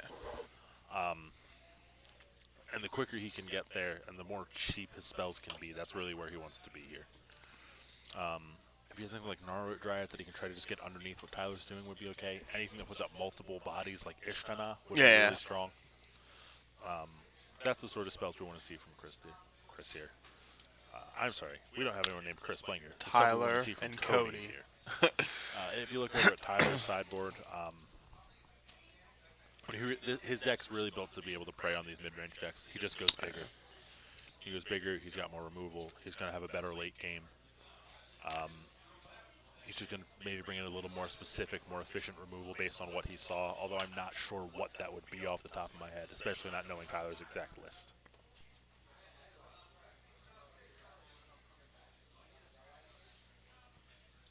I still want to build a standard deck. I'm not 100% sure what I want to build, though. Copycat seems... There's really a deck for everyone in the standard format, right? Like, what kind of deck do you usually like to play? I don't know. If you like the control decks, you got a few options. You can play something like the Jeskai Saheeli deck. You could play something like this blue-black deck that's really a dedicated control deck. If you're an aggro player, the green-black decks are leaning a little bit more aggressive. When they get a really strong curve, they're hit very hard. Apparently at the Pro Tour, there's been a number of vehicles decks that have been playing very aggressive decks. And if you're a combo player, there's even something for you. Obviously, Saheeli, Ryan, Feldark, Guardian. You can play a more combo-dedicated version, like the 4-color version. Yeah, with you play Splash Green for the Oath of Nissa, correct? Base green. You play Oath of Nissa. Oh, really? With Aether, Base you play green. Servant of the Conduit. I think the closest thing to it's a pretty strong 4-color deck. It's pretty consistent in all 4 colors. But additionally, there's the quote-unquote mono-blue Storm deck running around. Really? It uses... oh, is that with the Aetherworks Marvel? No. Where you... Aetherflux Reservoir. That one. You use Aetherflux Reservoir and a lot of 0-mana artifacts Yeah. to gain a lot of life, return all of those to your hand. I like that. Gain a lot more life, and eventually deal 50 damage I like to your that. opponent. I like that. It's an interesting deck, for sure. Nice. We've actually seen it a few times on stream here at Owl Central. I know, I believe it was Tyler Van Blargen played it for our monthly. Yeah, that was Tyler. He's Tyler Van Blargen always enjoys the crazy decks. Yeah. I think I'm the same way. I think that seems like something I'd want to play. Really? The gentleman who has a zombie hunt deck put together would want to play the strange combo deck. I never would have guessed. For those who are not familiar, Zombie Hunt is a modern deck, if you can really call it that. Hey. Consisting of, correct me if I'm wrong here, It is 4 treasure hunt, 4 zombie infestation, and 52 lands. Split between, I don't remember the exact breakdown, but there's 4 choked estuary, or estuary, however you pronounce it, and then the rest are swamps and islands. Yeah. It's great. It can I make got a the lot of promo zombies on treasure turn hunts. 3? You can make the zombies? Or 4? Treasure hunt costs 2, infestation costs 2, so it'd have to be on turn 4 that you can do anything. Oh no, I'm sorry. You could do it on 3. If you play Zombie Infestation on 2, and then turn 3 cast treasure hunt and draw a lot of cards. Yeah. So you can make a lot of zombies on turn 3 and attack for more than 20 on turn 4 easily. I also was mistaken. There are 8 non-basic lands. There's 4 choked estuary and 4 reliquary tower. Okay, that's right. Because you need that infinite hand. So, looking at actual decks now, we're getting underway with game 2 here. See a tap land from Cody. It was Hissing. $20, and not now saying it I was can a play in a modern event. I'm not saying it was a poor investment. I'm saying it's a poor deck choice.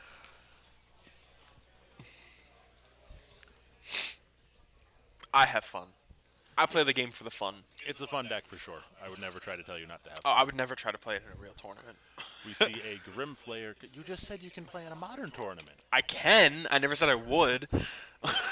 Anyway, we see a Grimflayer come down here for Cody. I think Tyler's contemplating Fatal pushing it on end step. Wouldn't be a terrible call. I like it, personally. Or he might just be back on his turn and he might be thinking about playing a land here.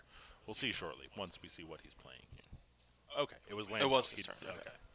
So we see a land go here that Grimflayer is going to have the opportunity to get in. We'll see if that's if it actually gets in or Tyler has a response before damage. Leaving 2 up, it does get in. So we get gets to in for see 2. something like an anticipate here on Cody's end step from Tyler. So it looks like he's milling. That's a term in Magic, correct? Milling? I didn't know if that was like a Yu-Gi-Oh exclusive That thing. is a term that originated in Magic that Yu-Gi-Oh stole. Oh, really? Yes, I it didn't is a know. I reference- honestly didn't know. It is a reference to the card Millstone, which was the first card that ever had the mechanic of putting a card from the top of your library into your graveyard. Oh. I believe it was pay some amount of mana and tap, put the top 2 cards of your library into your graveyard. It looks like he put a Grimflayer in there. I think that's it. So he liked the rest of the cards. We did see that anticipate from Tyler that I anticipated earlier on his end step. Unmuted for that one. God. Tyler's going to play a land and pass turn. That's kind of what you expect here. Grimflayer is still a 2/2, it appears. It's always so weird. I think the thing that turns me off of control decks, well, not turns me off because I still think it's they're very good decks. Darkness is going to deal with a Grimflayer. Tyler's going to take 2 here. Take 2 more. It's just for like game 1, we saw Tyler do not nothing, but just have no board presence other than lands for like 5 or 6 turns. I think that just is what turns me off of it because I'll always feel like I'm not doing anything. Like having something to Yeah. board. That's fair. That's fair. It's not usually true, but it's a fair. Oh yeah, I've feeling. seen that time and again that it's not true, but Now here comes Cody played out that Tyler's tracker we mentioned, but that he might have in his sideboard, probably in his main deck even, but definitely something he wants in this matchup. oh yeah. Tyler has an Evolving Wilds. Says go. Cody's attacking for 5 here. Tyler reaches for the pen. Looks like he's taking 5. We put him down to 11. Cody's still at 20. And the issue here could end up being Tyler doesn't really have a Wrath type effect in his. There's no way for him to destroy all creatures. I believe that's a Walking Ballista, and that was disallowed fairly quickly here. Tyler sacrifices Evolving Wilds on end step as well. Double checking what color he wants to get here. Goes for a Swamp.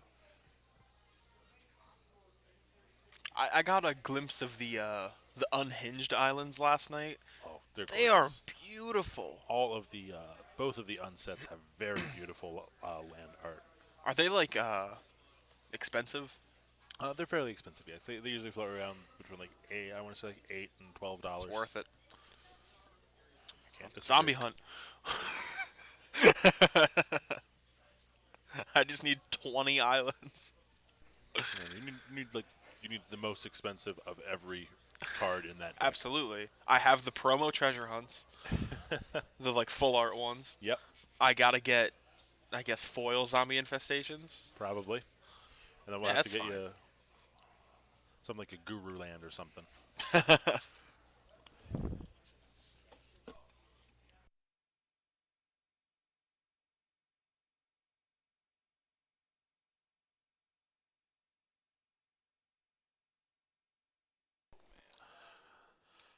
We see a murder dealing with that tireless tracker. I guess whatever he was tracking decided it didn't like being tracked. Flipped the script. He was tired of it. I did it. The apprentice has become the master. Yeah, Another dude. Tyler's tracker is played out here. Just Tyler taking 2 more. no rest for the weary. Let's get Tyler down to 9 here. It's This is around the point where he starts to stabilize and starts to take over a game, though. Yeah. I don't think he's in a bad position yet. He hits the 6th land drop. That's Cody attacks here. Tyler Expect a flashes in- torrential, yeah, flash and torrential, murder, murder one of yeah. them, eat the other with the block. There's going to be another clue there, though. Cody is up to 3 clues. I can say Cody is definitely in a better position in this game, though. He has more lands. He has like more access to He's stuff. playing some solid Magic. And Here that's comes exactly that what we Gearhulk. see. Cody, think he has anything else to do beforehand? Excuse me. Now, Tyler's going to go ahead and cast Murder here. Should be on the Tireless tracker. Yeah. Because then he can just eat the. Eat the Constrictor. Because Constrictor.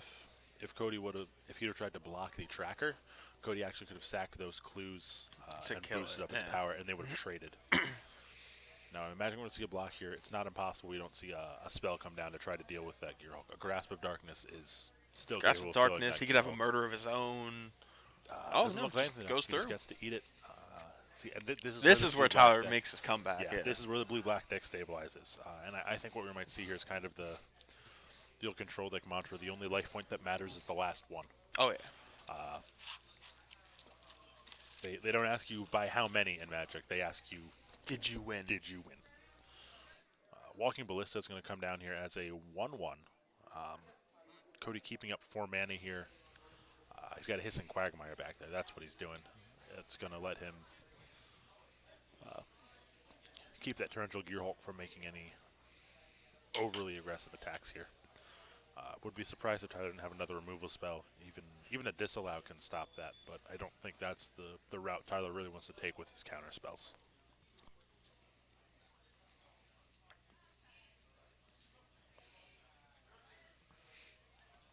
Okay, he'll block with the Quagmire.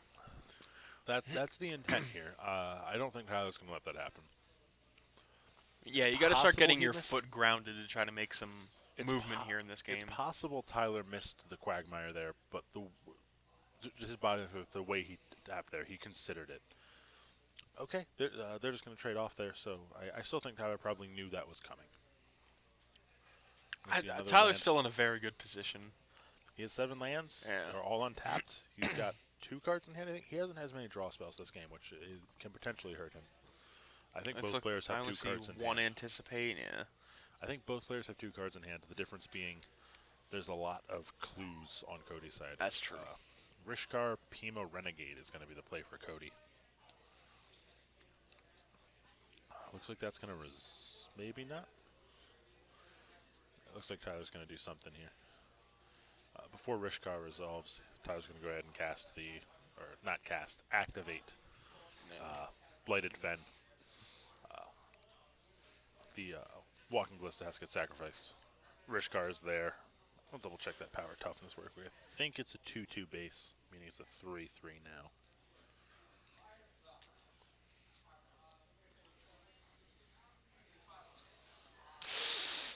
Well, Tyler had 3 cards in hand. Played the Choked Estuary, revealing an island, so he only has 1 card in his hand. So That's not a land. yeah. So being yeah, that probably puts Cody like more comfortably in this game, knowing that he only has Tyler's- 1 card to deal with in his hand. Tyler's spells are very powerful, though. Swinging for 3, Yes, that attack is for 3. goes through. Looks like it gets through.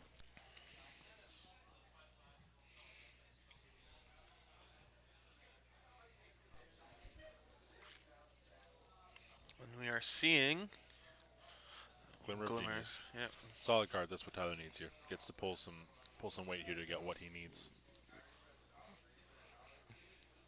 He's going to keep both of them, draws both of them. Gains 2 energy that I don't believe he has any way to spend in his deck. I don't think he's even keeping track of it. I think that's just 4 mana Scry 2, draw 2 in his deck. Yeah. Tyler plays out that island we saw last turn. And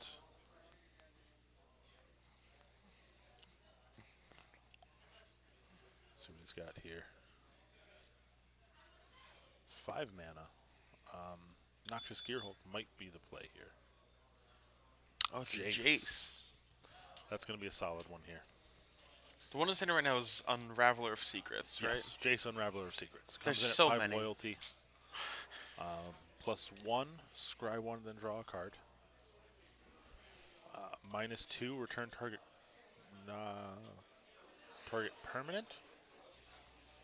It's either permanent or creature. I'm not sure which. Any target creature to its opponent's hand. Then -8, you get an emblem with the first spell each opponent casts each turn is countered. That ultimate seems very good. Most decks can't beat it.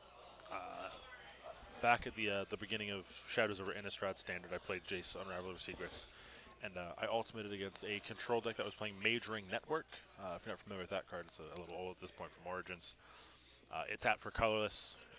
You could tap and I think pay 1 to put a charge counter on it, and then the ability to tap, remove X charge counters from it, add X mana to your mana pool.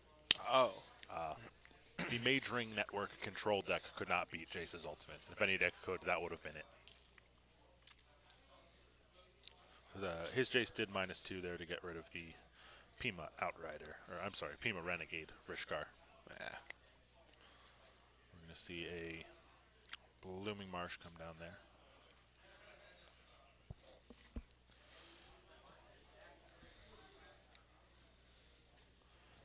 And, it's going to be a Ruinous Path. Path, that one. Trying to deal with Jace. Disallowing Tyler's going to say no, he disallows that. And then Rishkar comes down, resolves. He's a 3/3. Tyler gets to untap. So I'm assuming he has that new ability, Revolt, or... No, Rishkar gets a +1. When it enters the battlefield, you may put a +1/+1 counter on up to 2 target creatures you control, I believe. Oh. And all of your creatures have tap, add 1 green mana to your mana pool. Oh, okay. Looks like Tyler scried from to the bottom with Jason is now going to draw off the top.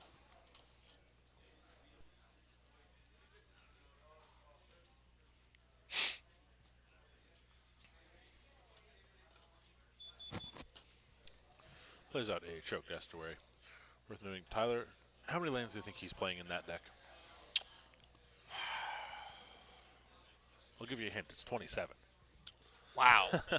He wants to hit his land drops. He wants to be playing a lot of spells in the late game, and that's what we're seeing at this point.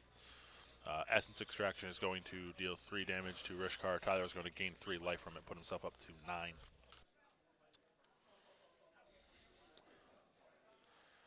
He's still got an active Planeswalker on the board. He's got a lot of mana. I like Tyler's position here.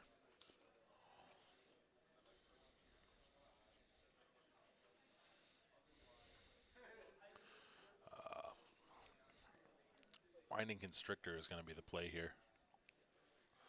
Looks like that resolves. We're going to see a Walking Ballista on 2 as the main 2 play. And we're going to see a Grasp of Darkness on the Winding Constrictor in response.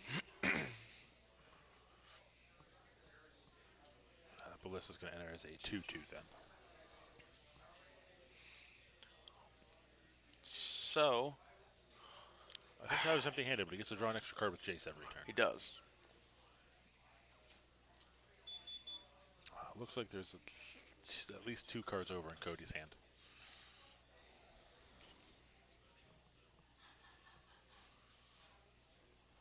I was going to plus Jace here. Take that scry. Keeps it. Keeps it in draws. Passes. It's yeah. probably just a way to deal with Walking Ballista. He doesn't need... he doesn't need much. He just needs ways to slow the game. The game's already slow. He just needs ways to not have Jace die at this point. Yeah. Not die himself. We're going to see Hissing Quagmire get activated here. I mean, it's risky here because if Tyler does have a kill spell, he can start blowing up lands now because obviously Hissing Quagmire's land. We're going to see the Rishkar Pima Renegade come down. It's a bold move on Cody's part with all the mana that Tyler has available to him. He kind of has to at this point. We're going to see that Rishkar get disallowed. No counters on any of Cody's creatures. He's going to attack. Not sure if these are at Jace or at Tyler directly. Also not sure if any of that damage is going to get through. Tyler reaching for lands. Definitely doesn't look like it. Looks like he's tapping 4 here for a Oh, he's got a Glimmer of glimmer. Genius. He's digging. So if he can find a kill spell and use it before damage gets done, that's important.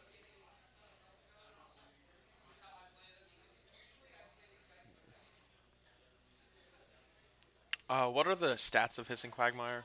It is a 2-1 Death Touch. 2-1. Okay. And it dies to Fatal Push. We'll see which one he's going for here.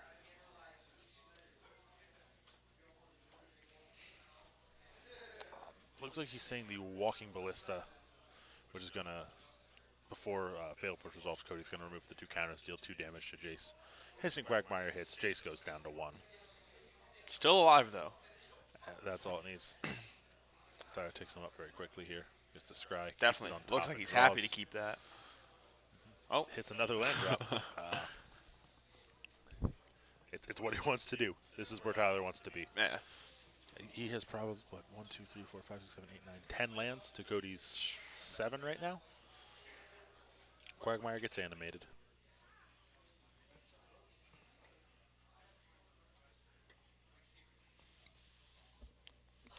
Going to attempt to kill the Jace.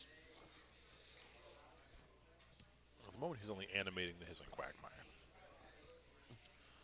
Now he's attempting to kill the Jace. All right. Well, there are things Tyler can do in between there for sure. There are also things he can do right now, like Torrential Gearhulk. Could be and I Torrential. think that's what we're seeing here. I don't know any of their 6-mana instant speed spells. Yeah. Torrential Gearhulk comes down. I'd imagine we're going to see that killing the... Oh, He's going to go for a Glimmer, it looks like. no. Still thinking. Yeah. Grasp of Darkness. Grasp of Darkness to kill the... Yeah. No. He is going gold. No, he went for a Fatal Fatal Push. Push. Okay. Less matter of just selecting the removal spell there, I Yes. suppose. We'll see what we've got here on the second main. Looks like a... Traverse the Ulvenwald. Ulvenwald. Double checking Estelirium here. I believe he should. Oh, he's, yeah. Fairly easily as well. Void shatters it. See, and that's where Tyler This wants is to be. where, He's yeah. able to just spend a removal spell to to counter or traverse the Ulvenwald here. Gets to swing for 5, putting Cody down to 15. Jace is going to draw him an extra card. Really, it's a card and a half with this scry. Looks like a spell in hand, and he takes the card from the top. He feels confident. I am 100% sure he can cast both spells in his hand.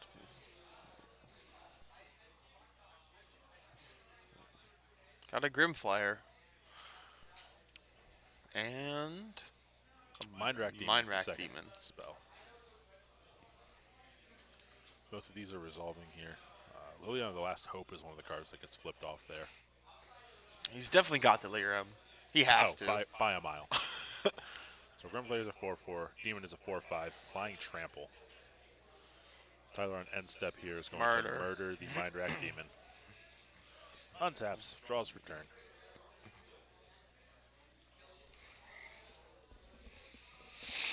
Jace taking up again. Drawing him a card. You know, Jace on Reveler of Secrets is a card that a lot of people I think underestimate. They say it's the same thing as Ob Nixilis, but I think it's slightly better, especially a deck like this. You don't have to lose the life to draw him when you want to be drawing for like, how many times did he activate that? At least 10? At least. He'd be dead if that was Ob Nixilis. I think it's significantly better, at least in a control deck like this. In the mid-range decks, I can see the argument either way. I think it's a card that a lot of people underrated. We're going to see a Ruinous Path Awoken here. Tyler's going to make a nice creature here to help attack, try to close this game out a little bit quicker. There's an attack for 9. That's going to put Cody down to 6.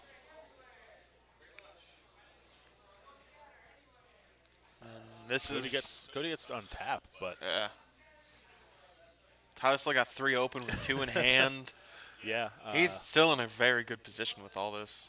yeah. Jace is at 4, so it's safe from the Hissing Quagmire. 5-man here looks like an Ob Nixilis. That's not an irrelevant spell. Tyler giving the big thumbs Give the up. thumbs it is up. fine. He can kill a creature, which is what's going to happen here. He's going to kill off the Torrential Gearhulk. Tyler still has a 4/4 on the battlefield, though.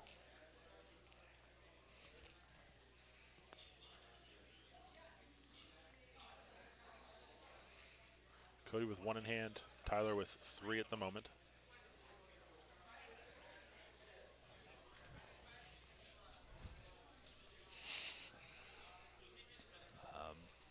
Tyler's going to attack for 4. That's going to put Cody down to 2.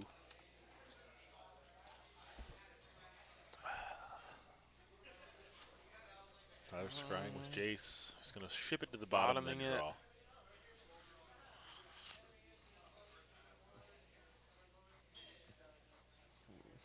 He's going to cast Transgress the Mind here. Looks like he gets a Mind Rack Demon. That's not insignificant again. That's a card that Cody really... It's probably the best card you could have here, excluding Ishkana. Yeah. And I don't think you drew an Ishkana there. Obnexus ticks up. Cody's going to lose a life and draw a card. Bold move. Well, at this point, he's dead on board anyways. That's true. Whether he goes to -3 or -2 doesn't really make a difference.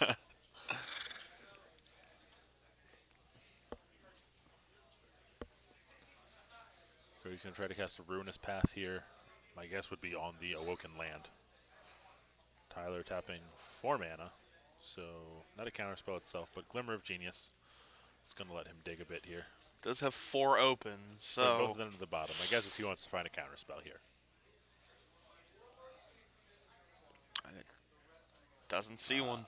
Okay, that is 1 Choked Estuary down. Tyler gets to untap here. Every time Tyler gets to untap, it just feels impressive. I mean, the amount of things. Jace That pluses Jace is already again. back up to 6. He's Oh, activated it so many times. The amount of cards he's drawn here is absurd. Now, Cody can start to keep up a little bit with that Obnixilis, but I mean, it's going to be hard for him to keep up enough. Main phase Anticipate here is interesting. Probably hoping for another Ruinous Path to be able to deal with that Obnixilis, keep him from drawing more cards. I don't think he can. He's at 1. Oh, that's right. Yeah. Potentially looking for a threat to try to close out the game. I know he does play some amount of creatures, not a lot, but that he would need to try to close the game out here. He has his own Obnixilis. Oh, boy. That is going to tick up. Tyler's going to lose a life and draw a card. I think if either of these creatures ultimate... Obnixilis He ripped is... Torrential Gearhulk. Okay. He does not have enough mana He up doesn't. to cast that somehow. I mean, he did just cast an Anticipate and an Obnixilis in a turn. He spent 7 mana that turn and still has 4 up. Evolving Wilds is the land for turn for Cody when you pass it back. Cody just says go. Can't do anything with Obnixilis. Does he have a Quagmire on his field? Yes, he does. Okay.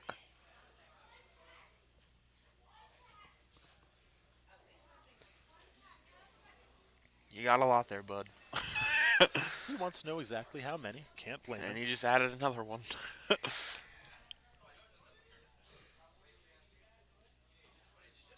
Alright, so take another 1, draw another card. I'm gonna quickly double check at what loyalty Obnixilis can ultimate. I know Obnixilis' ultimate can certainly end games.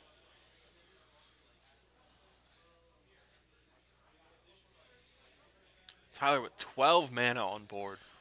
Obnixilis' -8 is target opponent gets an emblem with whenever a player draws a card, you lose 2 life. And So he's if at that what, Obnix- 7? He's at 7 right now. So if that Obnixilis gets to ultimate in 2 turns, Cody just loses. Tyler doesn't have to wait until I mean, Tyler gets to his turn yeah. to kill Cody. He can just proceed to activate Jace afterwards. And of course, Tyler has that. He does have Torrential Torrential in Gearhulk hand. with murders and all that good stuff Yeah, engraved. he's in a really strong position here. I'm fairly safe calling it. I think he's just showing him here, saying we're kind of just playing draw go here. I think I've pretty much got this. I think Cody recognizes he's in a losing position here. He's got a Ruinous Path though. Oh, or he Tyler sends shows the double handshake. Gearhulk in hand. Wow. And he had Wow. enough mana. He could cast both in 1 turn. Oh my That's god. where we were at. Oh, We're gonna bring you back to the booth here. what a That was oh impressive. wow, Tyler had 12 lands to play there. He could have cast both Torrential Gearhulks. man. Planeswalkers, counter spells, removal spells, and a few really big creatures to finish the game off. That's what we saw there. Oh yeah. Tyler's deck is just this classic blue-black control deck. 7 win conditions in the deck. He's playing 27 lands. And that's built to prey on these mid-range decks like green-black. Yeah. This blue-black deck is a deceptively good deck in this format right now. Oh yeah. It dominates Absolutely. the green-black decks simply due to going bigger, which is really what the green-black decks want to be doing. They're Yeah. trying to be the biggest deck as far as just creature size, and then the decks like this blue-black deck just say, it doesn't matter how big it is, I still kill it, and then my stuff stays around, and I play Planeswalkers, and just Yeah. it is what it is. It also has a really good matchup, this blue-black deck, against the Saheeli decks, That's it. especially the Jeskai control variants, because those decks are playing a lot of removal. It does nothing against Oh, that's Tyler's true. deck. There's so many dead cards. At least game 1. Post-board, it can get a little bit more interesting. But game 1, it really just had to chuckle with there. We still have our feet up of the feature match area. Tyler takes his Jason is up next to dances Draw, with draw, him. draw, draw, draw. Oh man. Yeah, not a lot to say with it. It was just very cleanly executed control. Keeping your opponent off the board just enough to stay alive. Sorry. Yeah, very clean. Tyler goes on. He is 9 points, 3-0 here.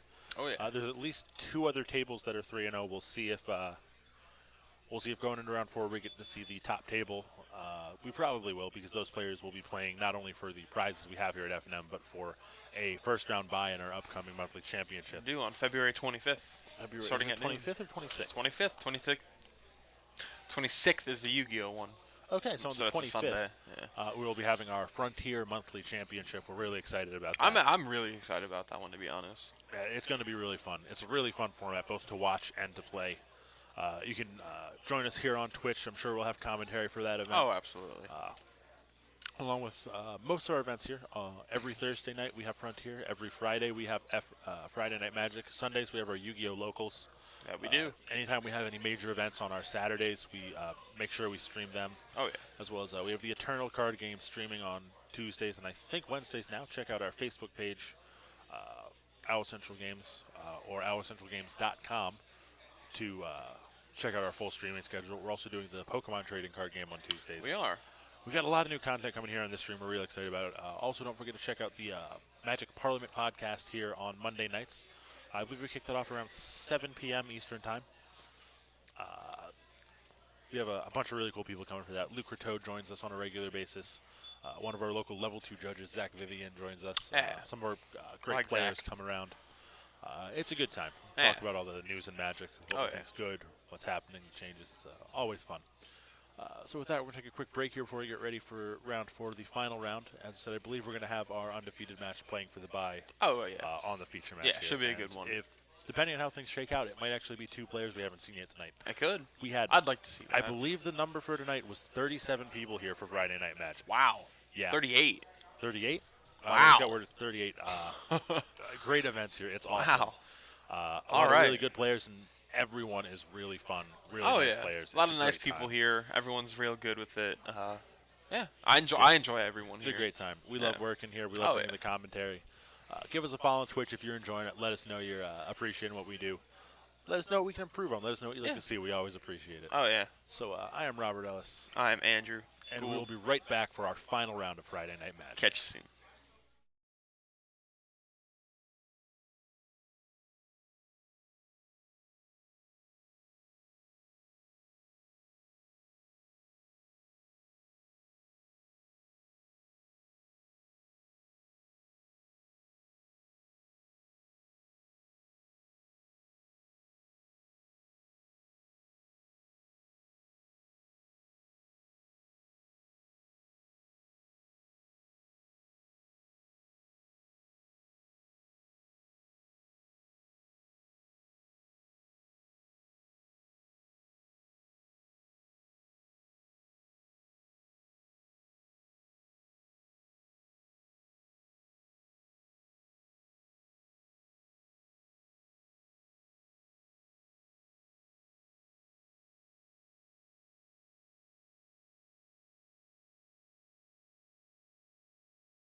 go. Hey guys, sorry we're jumping into this a little late. They got started a lot faster than we thought they were going We're to. going to send you right over the feature match here. Welcome back here. Friday Night Magic, Owl Central Games. Round 4 is underway. We have Chris Urena back here on the feature match with Jeskai Copycat against Jared Gottschall playing Abzan. He is not an Abzan. He changed his deck up. Oh, you lied to me. Might be. I lied to myself. I thought he was on Abzan Stockpile. He appears to be on Esper Hidden Stockpile now. ESPER? ESPER. Playing Hidden Stockpile, we see already down here on the battlefield. Jared, known to be a brewer locally. Like Does- Yingling. More like Travis Wu. God. Oh my god. Anyway, he is playing Hidden Stockpile in his deck. If you don't remember, I believe it was 1 mana, sacrifice a artifact. You may scry one. Additionally, revolts. If on your end step a permanent has left the battlefield this turn from your revolt, whatever the exact text is on it, I can never remember, you get to put a 1/1 servo into play. Oh, okay. We see he already has one on the battlefield here. Chris just cast Disallow to counter the second one. So we should be seeing Jared's field flooded with servos. In theory. That is the intent.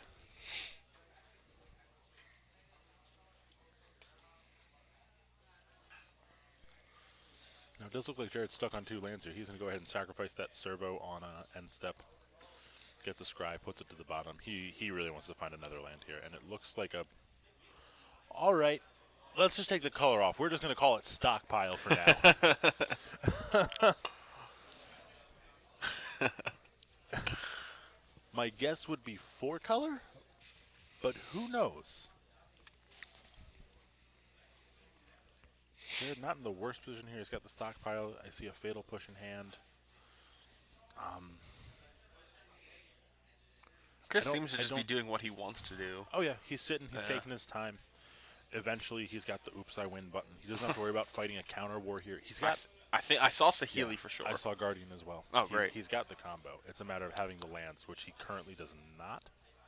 So he could not just go off this turn. He can use Hub to make a. He's paying 4. It looks like he's going for the Guardian here. So he's going to blink a land.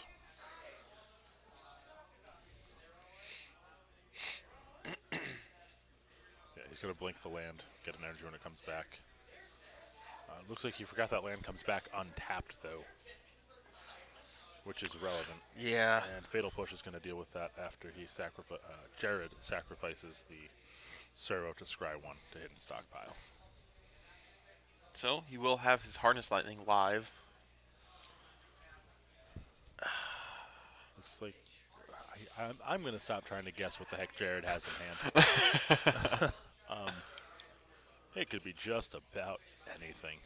He has another Fatal Push in hand. As a push, I also saw that he's going to sacrifice the Cogworker's Puzzle Nut here. Gets himself a servo. That's going to trigger Revolt for the hidden stockpile as well, so he's got 2 servos there on end step. He does have the Overlord we saw in that first game out of the blue-black artifacts deck. Oh, goodness. Still can't remember the name of it. What? The demon with Improvise that we saw out of Herald of Anguish. Herald of Anguish. Jared has that in hand. I like that card. Card seems very good. It's definitely strong.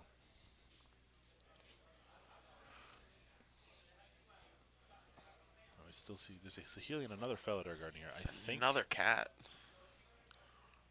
Chris still short a land though. He's not going to be able to go off this turn. And there's going to be another Fatal Push here.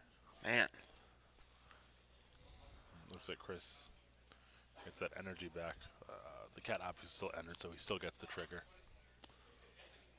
And he does have another land in hand that he played later. Very smart play there.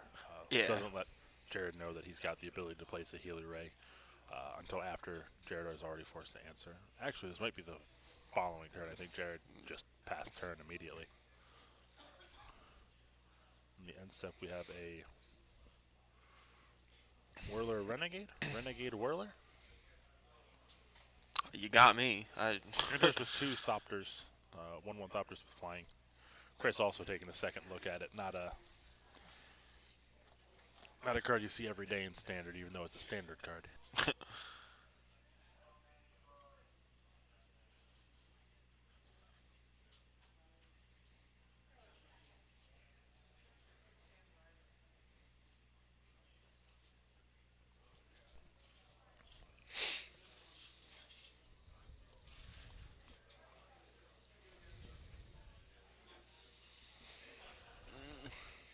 Now, Jared stepped out. If Chris has another Guardian, now's the time to go for it. It doesn't look like it is. He has a Radiant Flame, so I'd imagine he's going to want to cast that. Clear out some of these servos.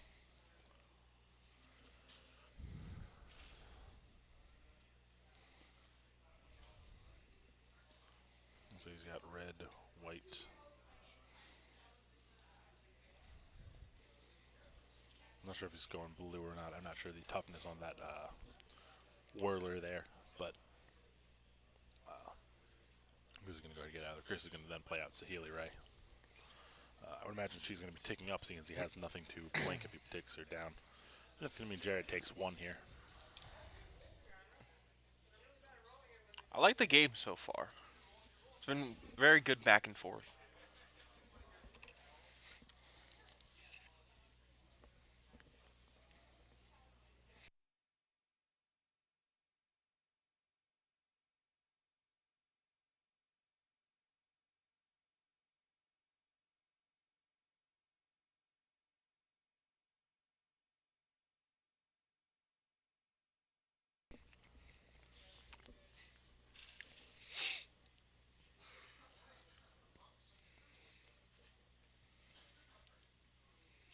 So Jared does have what a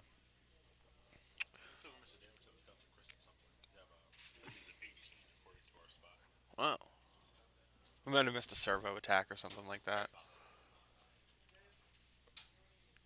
think I would say it's probable. Does the that like Pillar of Invention, the land that Jerry has untapped right now, Yes. is that like what is it called? Spire of Invention, something like that. Yes. Spire. Does that just add a colorless? As a colorless, or if you control an artifact, you can tap to add 1 mana of any color to your mana pool and deal some damage to you. Jared has taken another 1 damage here. Again, I'm not 100% sure what from. Maybe he tapped that tower and I just missed it or something. I believe that's what I would make sacrificing last was puzzle.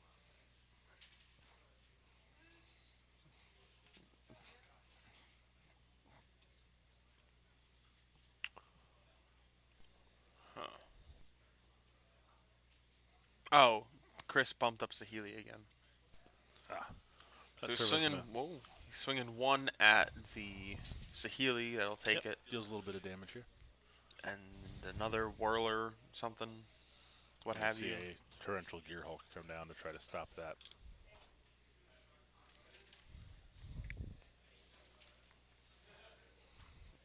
Recasting disallow.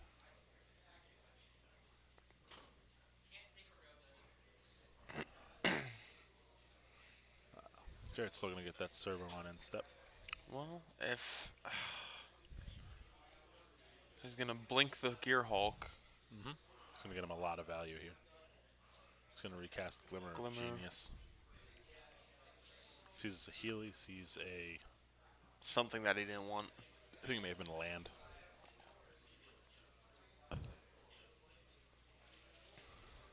That's the energy from the Glimmer of Genius. He has a Harness Lightning in hand. Looked like another Gear Hulk. Because he swing for 5, Jared will take it. That's what it looked like. So it was, Jared is down to 15 here.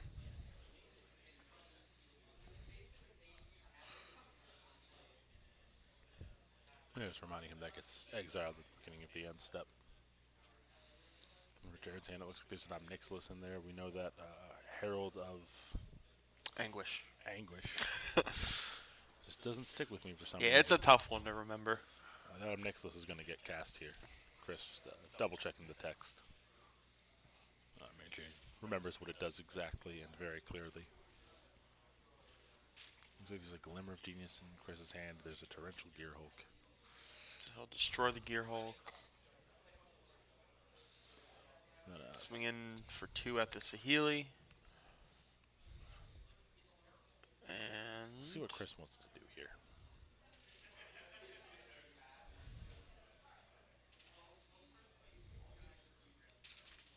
he does have a Harness Lightning. He's going to go ahead and cast that Harness Lightning. If I'm Chris, I kind of like playing the torrential here. He's going to eat one of those servos. I really don't like that play. Jared's just going to get that servo back on the end step. Yeah. All that did was make him discard a card to save 1 life. And especially if you're still going to play the Gear Hulk on end step as opposed to before combat. So Chris did take another 1 damage. Oh, he did, yeah. No, it went at the Saheeli. Oh, Yeah. Never mind.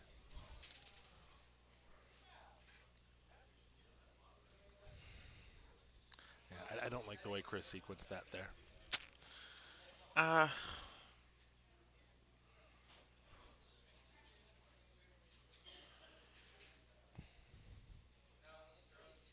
Swing in for 5. I don't see that he has another combo.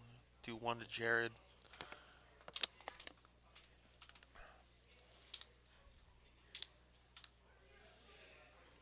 Looks like he ripped another Harness Lightning. He has an Anticipate in hand. He also has a Glimmer of Genius. Yeah. He's going to cast that Anticipate. He's going against your rules. He's trying to win it right here, right now. He feels like he's under too much pressure from that Nicholas. Doesn't see the cat. Nope. He does still have the Glimmer. It looked like he did get a disallow off that too, so that does buy him some time. But he's going to kill Nicholas with the Torrential Gear Hulk. While still holding up 6 mana here. Passes the turn back to Jared. It's looking like it's... I think if there was green, we'd have seen it by now, so I'm reasonably comfortable calling it 4-color stockpile. By reasonable, I mean like 65% here with Jared. You never know. It keeps you on your toes. Next thing you know, serving up the conduit. I do not believe that would be the splash screen. I believe that's a Renegade map Jared just played out. And then he's going to cast a Fumigate. And Chris is going to say no. He disallows the Fumigate. He's going to get to untap here. He's going to plus Healy, deal 1 damage to Jared, sending him down to 13.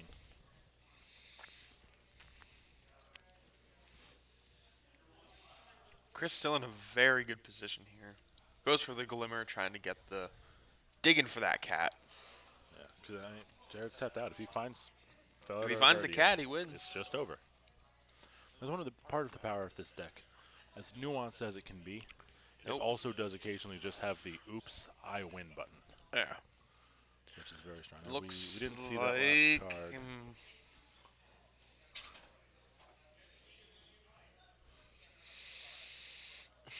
Doesn't look like a cat. Wandering Fumarole is going to be the land for turn.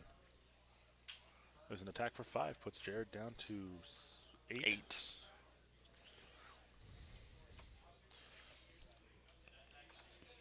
I mean, if Jared taps out again, Chris has lethal. He does. Yeah, he does. He has the Wandering Fumarole. I don't expect Jared's going to tap out. Or at least not attack out.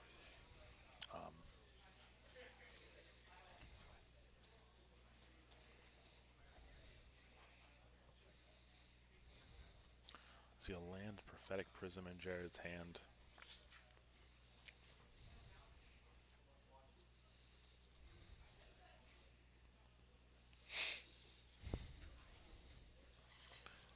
Chris does have a Glimmer, and there's the Herald of Anguish. Herald of Anguish, whose name I was about to ask you for a 5th time.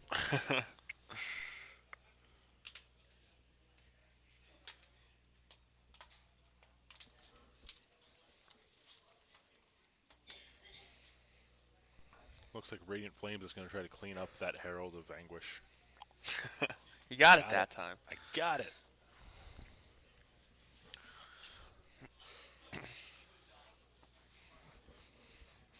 And he's going to go ahead and sacrifice it to hidden stockpiles, so Chris will not get the energy, but I don't think he's particularly worried about it. Jared is reminding him of that. Yeah, players just discussing exactly how this was going to work. It's a strange one. Yeah. Effectively, what happens if, in this situation, you cast the Harness Lightning targeting the creature, the opponent sacks their creature with Harness Lightning on the stack. When it goes to resolve, there is no legal target, and gaining the energy is part of the resolution of the spell. Oh, So okay. effectively, it will be, I believe the term is countered upon resolution. It goes to try to resolve. There's no legal target. None of the effects can happen. Now, if Looks I like think he Chris has kills it the here. Yeah. Saheeli. Yeah. He's going to kill Zahili, get a copy. He's going to animate the Fumarole, and he's going to attack for all 14 damage in total. Jared would have been able to block one of the 3 attackers. Any Chris- 2 would be lethal. Chris goes up 1 game, 2-0 here in the final round of our Friday Night Magic. Interesting night of Magic we've had here. I've Yeah, enjoyed we every saw a round lot of we've different watched. decks. I think the only deck we've seen more than once was actually the Saheeli deck, right? Yeah. I saw 3. And I mean, it's a really strong deck, but at least so far, and maybe this will change in the future, but so far, I don't feel like the Saheeli decks are oppressive. Not in any real way like you've seen before. Emrakul was starting to feel oppressive. If you go back in time to when we had the Affinity decks in Standard, or Callblade with Jace the Mind Sculptor, those decks felt oppressive. That doesn't seem to be how this is to me. As good as I think the deck is, I think it's very, very skill intensive. I think there's a lot of mistakes you can make, so it's not oppressive, at least Yeah. not yet. I say especially with the Jeskai build. Yeah. Yeah, because if you don't play that control variant correctly, it'll just come back to haunt you. Oh yeah, it's definitely not an easy deck to play. I like seeing it played well, and I think there's enough players that are going to try to play it because they think it's just the best deck, Yeah. and they're not going to play it to the high enough degree.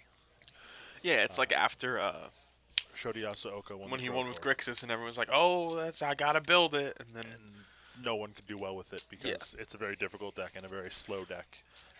And they're not him. yeah, little known fact: the average player at Friday Night Magic is not Shodiyasu Oka. Nor Little are they- known. Yeah, most people think everyone at FNM is actually literally Shodiyasu Oka, that he is all 37 participants here at our Friday Night Magic. 38. That 38. That is not the case.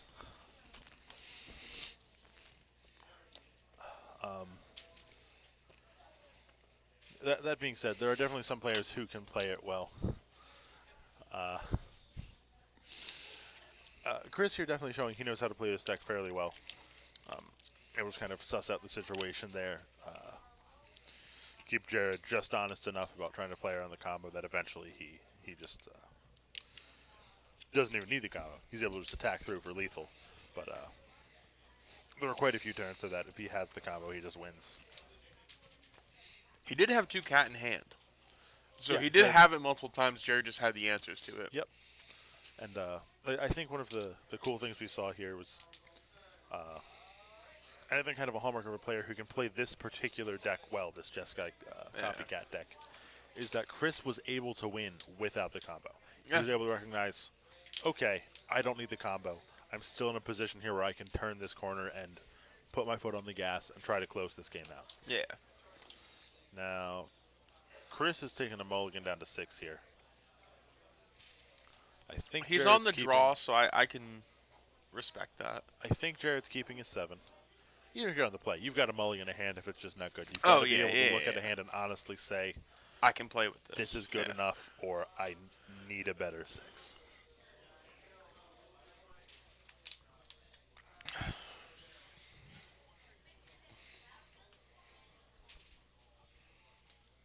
Starts off with a renegade map, not an expedition map.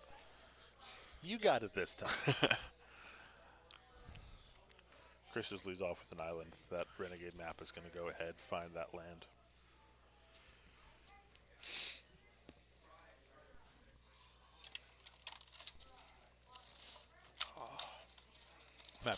gains for Jared. I need a nap. Yeah, it's been a long night for sure. You see hidden stockpile come down for Jared on turn 2. He's going to get a servo on end step because that map did in fact leave this turn. I work 12 hours tomorrow. After having to move a fridge at 10. Oh my god.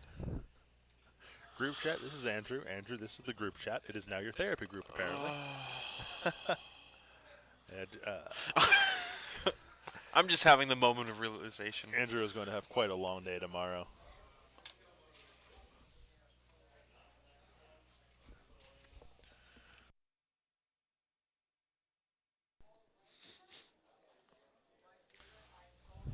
So, the hidden stockpiles down here. Jared now has... Didn't catch what card that was, actually. What, Chris? Apologies for that. No, Jared played a card here. That may have been a Walking Ballista. It's hard to tell. Not sure what that one is either. As I said, Jared plays quite a few oddballs, we'll say.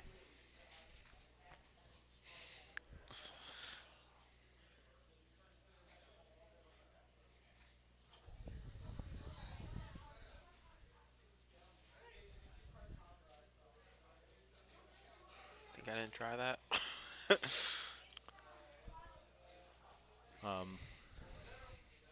Jared's going to go ahead and attack here for 2. Did Chris miss a land drop here? I think he did. He could be in some trouble here. Chris he's got takes 2. He's got a torrential Gearhulk in hand, too. It's going to be this tough. This will be rough for him. He's going to knock himself down to 18 here. Jared plays a second hidden stockpile. Evolving Wilds. Sacrifices the Evolving Wilds. He's going to get a land here, trigger both of those, and get 2 servos on end step. If Chris doesn't hit a land here, he did hit a land. Well, So he he's does not have out of a it yet. torrential Gearhulk in hand, which is dead for He's- quite some yeah, time. he's a long ways off of that. Look what he's got. I think 2 disallow. It's not great. No, he's in With some the trouble here. with the threat of just those 4 servos just swinging in every turn. Yeah, this could be a little rough. Jared gets to play out a Prophetic Prism here. That's going to let him draw a card. Assuming it resolves here. Chris is going to let that resolve. Yeah, I can't see why you would ever or not let that resolve. That's not what you want to be trying to fight over here. And, another Prophetic one. Prism. Jared just That's gets the one you negate. Jared gets an Evolving Wild. You can sacrifices draw it. one, That's but another 2 servos coming down this turn.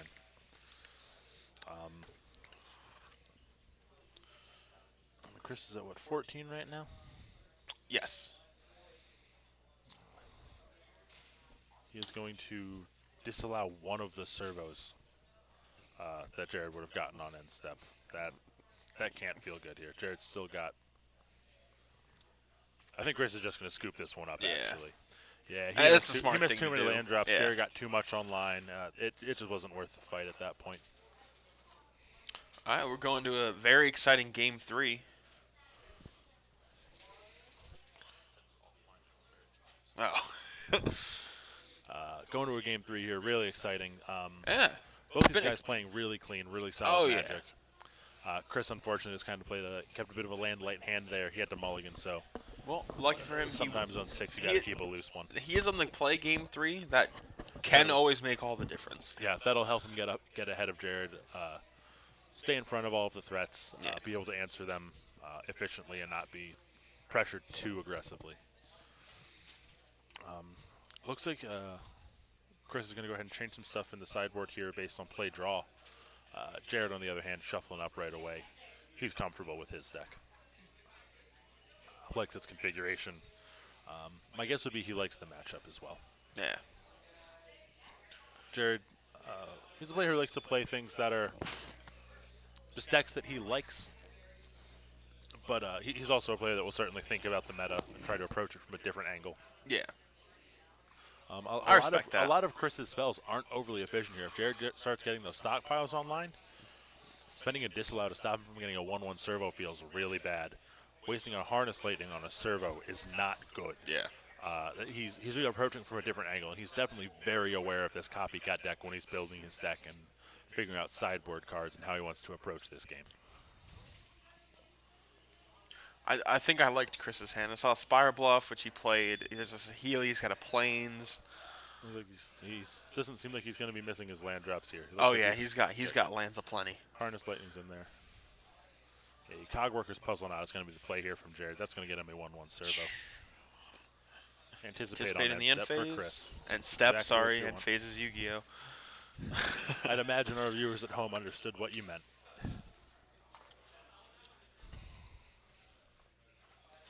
It wouldn't be technical. I believe it is technically a phase in Magic as well. The end phase. I'm not sure. I'm trying to help you out here, trying to defend you. Not sure it's getting across. Chris plays a land and passes. He's going to attack for 1 from Jared. Knocking Boom. Chris down to 19. First blood. Boom. Boom indeed.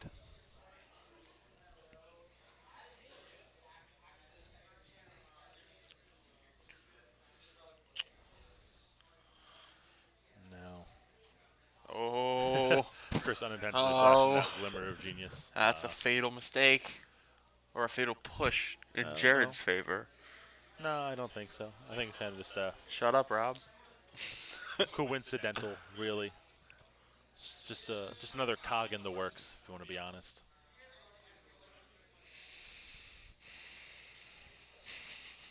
You can't handle my pun game, Andrew. Plains. I did it. He played a mountain. It's fine.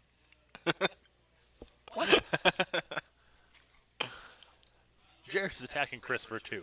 Oh boy. Boom. Boom, boom. I was gonna do that for every minuscule thing that happens. Chris untapped his land. Boom. Chris draws a card. Boom. Andrew said boom. What's up? You said boom. You want to meet? What? What are you talking about? I'm talking about you. You, Andrew Gould, said boom. I don't know who that is. Jared plays a swamp as land for turn. Boom. There's another card that both us and Chris have to read. Unfortunately, we don't have that capacity yet. The technology is not quite there. There's an attack for 2, though, putting Chris down to 15. Jared's happy with this. If he's just going to sit here and attack for 2 all day, that's fine.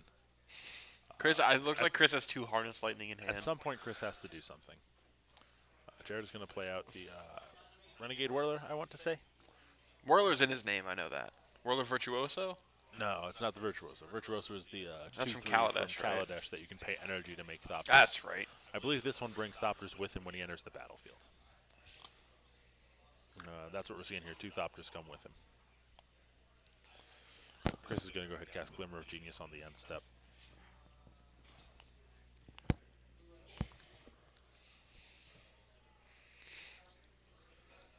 And you know, I'm just certainly not a knock on this matchup, but I think this is probably the kind of the lowest energy, the least interaction matchup we've seen tonight. That's true. That's true. I think a lot of people say that like the Jeskai, the control mirrors are going to be the quote unquote boring games, and I This is just just that. I think servos this swinging is, there's interaction there, there's interplay when you have Yeah. the control mirror. Here it's a lot of just here's servos and they're being made, and there's not a lot you can do about it. Yeah. And I think that's really by design for Jared. Yeah. I think he wants to have as little interaction with the combo decks because he just wants them to not be able to do their gameplay. And he wants to Yeah. approach it from a different angle so that they have to adjust to an extreme degree to try to deal with what he's doing. And it looks like it's working here. He has 5 creatures on the board. I mean, Chris, Chris is having a tough time with this game. he just doesn't really have a lot to do. Radiant Flames or Fumigate would really help him out here. We'll see if maybe he has something here. We are going on his turn 5. I think he's just trying to figure out what land he needs to play or how to sequence things. I'd imagine he has a land in that hand. Oh yeah, he has a Plains. He has at least a plan. He has at least a Plains, yeah.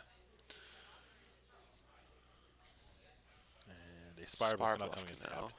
That's what he's thinking about, when he wants to play the tap land. Yeah. That was the thought there. Okay, We're going to so see a Harness Lightning kill off the... Whirler. We'll just call him a Whirler. that one.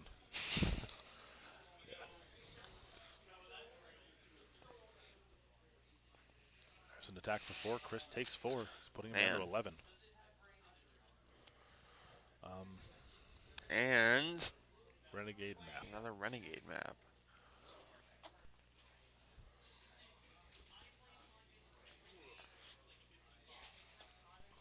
Is Expedition map a real card? Or did I Yes. just make that up? Yes, it is. What does it do? It is 1 mana. You then pay for an artifact that has pay 2. Tap and sacrifice this artifact. You may search your library for a land card and put it into your hand. So it does almost the same thing. Yes. Okay. It's fairly similar. So I wasn't too far off with No, it, not thank at God. all. They're Okay. very similar. It's practically the same thing, except you don't have to pay mana to sacrifice Renegade map, and Renegade map has to get you a basic land. Okay. It also enters tapped. That's true. We're going to There's see Saheeli. Ray come down here for Chris. Can't pull the combo off this turn, unfortunately. Does not But it appear looks he like it can. will resolve, and he'll do one to Jared. So of course he has another. No, he played his land for a turn. So yeah, there's definitely not a combo coming. I'd imagine he has to have some sort of protection, because otherwise that Saheeli's just going to die this turn. It's going to die this turn anyways. Anguished Unmaking is going to be cast here. We do see a negate in Chris's hand, but I don't know if he's going to want to spend that here, if he's going to want to hold it. He's going to Spell Queller it, actually. Okay.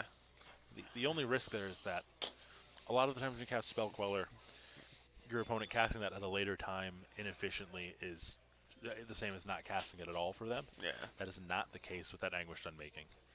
And we're going to see that die right away. Anguished Unmaking just because I kind of would have leaned more towards negate there, but maybe he just feels too much pressure from all these 1/1s here that he wanted to try to get something on the board as fast as Yeah. possible. It's not looking great for Chris right now. No, it looks like Jared's going to get another attack in for 4 here.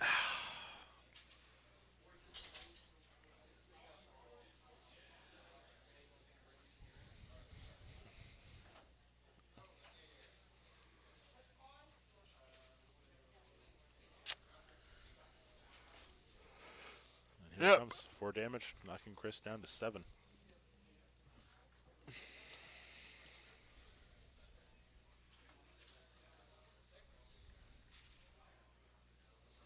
Chris gets to untap here, and if he has a Gear Hulk in hand, he's not in the worst position. That can get him a lot of value here. He's going to play out another Saheeli Another Ray here. Saheeli. Again, doesn't have combo piece. The combo though. Does another one. It seems that's definitely he's digging for it. That's absolutely what he's doing I think he there. recognizes that's probably how he's going to win this game if he does. Yeah, Jared definitely recognizes that too. So he's just not going to tap out with anything. He's just going to keep all his like removal, anything like that he could have in his hand. I think Jared. I believe that's one of the card he was playing. There's one of the new. It's a cycle from card. I think he just lost a life and drew a card. Is what just happened here. Oh. Okay. I'll take your word on that. I can't recall. I think it would be Implements might be the cycle, and I think that was the black one that loses your life and draws a card. So. Yeah. Chris taking 3 is what it's going to look like. They might be going at Saheeli. Oh. Oh, right. I'm going to wait a second here until we see the dice or the life pad being adjusted.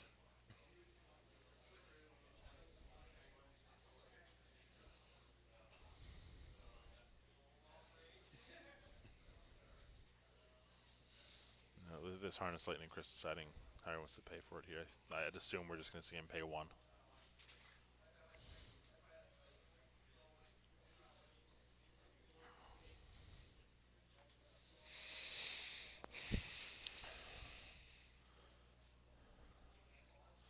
So that's 1 servo down, 3 damage.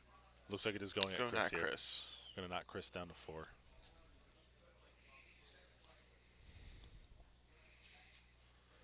We'll see if there's a play here. Another one of those implements, I believe. They do not do anything when you play them. It's only when you sacrifice them. Well, if he can see Felidar Guardian here, that's... I'm trying to see what's in Jerry's hand. Looks like he has a Fatal Push in hand. Is that what that is? Oh no, that's a It's a Herald of Anguish. Interesting. He's digging for it. Doing one to Jerry again. How does he find it? I don't think he did yet. Oh, he does have a Glimmer in hand, though. That's an important one. Here. But he only has 7 mana up. Alright. And step, he will... Yep, that looks like that you were right. I'm double checking the totals here. That might actually be the one that gains him life as opposed to drawing cards. We're going to see in a second here. Oh. Jared's at 18 here, so yeah, that is going to be the one that gains you life as Oh, opposed to okay. loses life. I apologize. I couldn't quite spot the card there. Still a little rusty on some of my my Kaladesh cards. Or not Kaladesh, my Aether Revolt cards. Kaladesh cards is just funner to say. Kaladesh cards. He's got a nice ring to it. Kaladesh cards. It's fun. It's the remix. Wouldn't the remix technically be Aether Revolt? A lot of the same themes. You can see some similar concepts, but it's a different thing. Well, yeah, you're technically right. I know I am. All right. Anyways. It's looking like a... Swinging in for... well, and Chris, yeah. Wanting Fumarole, Fair block attacks one for of 3, them. Fumarole blocks 1. Well, no, does Fumarole have flying? No.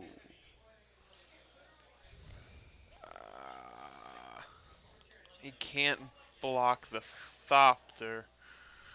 At least I don't believe. Yeah, he shouldn't be able to. I'm asking your judge, say we can get that repaired. Either way, he just blocks one of the servos instead. It's a minimal difference. He will Chris Yeah, will but still it's... take 2. yeah. We'll see Chris if the judge goes to corrects 2. that. Yeah. Yeah, there you go. there Just you go. made that quick switch there.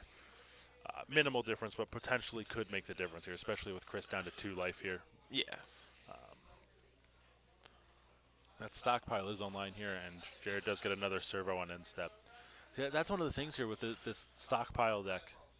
I'm talking about like it's a deck you see all the time. Jared's the only one that plays it, but he's establishing it here as something you need to think So about. if you see it anywhere, it originated here at Owl Central. Very probably. Jared I Goschel. don't think terribly many people have thought about playing a four-color hidden stockpile deck in this format. He gets just attack here, and yeah, you can block one with the Wandering Fumarole all day, but he just gets it right back on end step. Yeah. Chris might have actually seen Felidar Guardian there, because I know he does. He has Glimmer in hand, Okay. so he could dig for it maybe. Well, he'd need another land. Maybe he's hoping to draw like the 8th land off that, but he looks like he he put just back passed on turn top here. whatever he Yeah, looked so at. he passed turn. So he at least thinks he can survive a turn here somehow. Being Which at 2, he'd have to burn a removal spell, which he certainly can. He's going so to Fumarole will block one of them. He's got to deal with the other one as well. Before blocks, Wrath of Darkness is going to kill the Fumarole. That might just spell Yep. the end here. Yep, Chris offers the hand. And Man. let's hang out here for a second and see if he shows what that top card was, if that was in fact a Guardian. I'm not sure he's going to show I don't it. think They're he talking will. about it. We'll see. Regardless, a very good game there by both players. Jared wins 2-1. He will have at least a first round, if not multiple buys at this point, into our upcoming monthly championship. Well, this is the first weekend of February, so he is the first one was with last, a bye. last week was the championship. Yep. Oh, it feels so long ago. This week was weird. Yeah. Recently just went back to school. I'm still in college myself here. So time is an odd thing for me at the moment. In weeks. That's how I feel working 2 jobs. I don't know days of the week anymore. It's just I'm working today.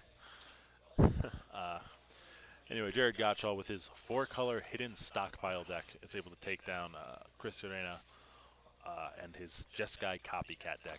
Looks like they're talking round about. 4. He's talking about why he put in Spell Queller probably. Yeah, it's a good tempo play. He really wants to try to get ahead on tempo in this matchup, I think. Yeah. Obviously, the control deck always does. And I just don't think he could. I think Jared got out far enough ahead early, and he gets a lot of small incremental value that makes it really difficult for the one-for-one trades that Chris is trying to capitalize on. Yeah. Makes it really difficult to capitalize on them.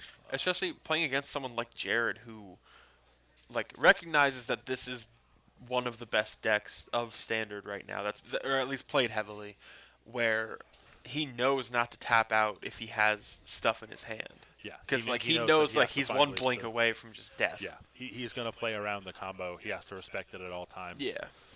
And no, I mean, we saw, was it the second game or the first game when Chris had two different times where he had Felidar Guardian and was going for the combo That was game and one. could have won in game one. And Jared was able to just very cleanly and easily Yeah. answer them with, I think it was Fatal Push and Grasp of Darkness. It was Fatal Push, and then he recast Fatal Push with. He did something that it might have just been a second Fatal Push. Maybe. I think it was the second Fatal Push now that you mention it. The point being, Jared plays very clean, very intelligently playing around the combo and the threats that are posed by this Jeskai copycat deck. Yeah. And Jared Gottschall very deservedly goes ahead and earns his bye into the February monthly championship here at Owl Central Games. Frontier format, which I know Frontier. he plays and enjoys playing. Yeah, a lot of the players here really enjoy it. It kind of feels. I talked about it last night Fresh. when we were Yeah. doing Frontier. Frontier really fills this interesting middle ground. When Modern was first created, it was given kind of the I don't want to say mission statement, but it was pitched as kind of filling the role as between Standard and Legacy. It's where you could take your Standard decks and your old favorite Standard cards that you can continue to play them, even though they're not powerful enough for Legacy. As the card pool has grown, Modern has become more and more powerful, more and more competitive format to where you can't really do that. Yeah. If you took Jared's deck. if you took Jared's deck, even something very powerful like the Aetherworks Marvel decks from last Stand The that were Emrakul borderline deck, yeah. oppressive, and took those into Modern, you'd be laughed out of the format with how Oh, quickly, yeah. at a competitive level, I should say. Yeah.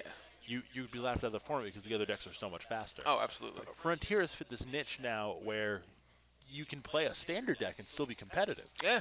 You can play old Standard decks. I'm playing an So- improved version of Ensoul Artifact. The Aetherworks Marvel deck. Yeah, That, Aether's that Marvel deck is still around. great in Frontier. There's things like Rally the Ancestors that are from the cons block that are just fantastic.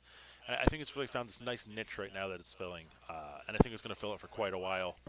And as it's still technically a Renegade format. Wizards Yeah. hasn't officially recognized it, but I think as it gains more and more momentum from the community, and more people are playing it, more and more local stores are hosting competitions, and people like us are streaming it and getting it out there for the community. Yeah.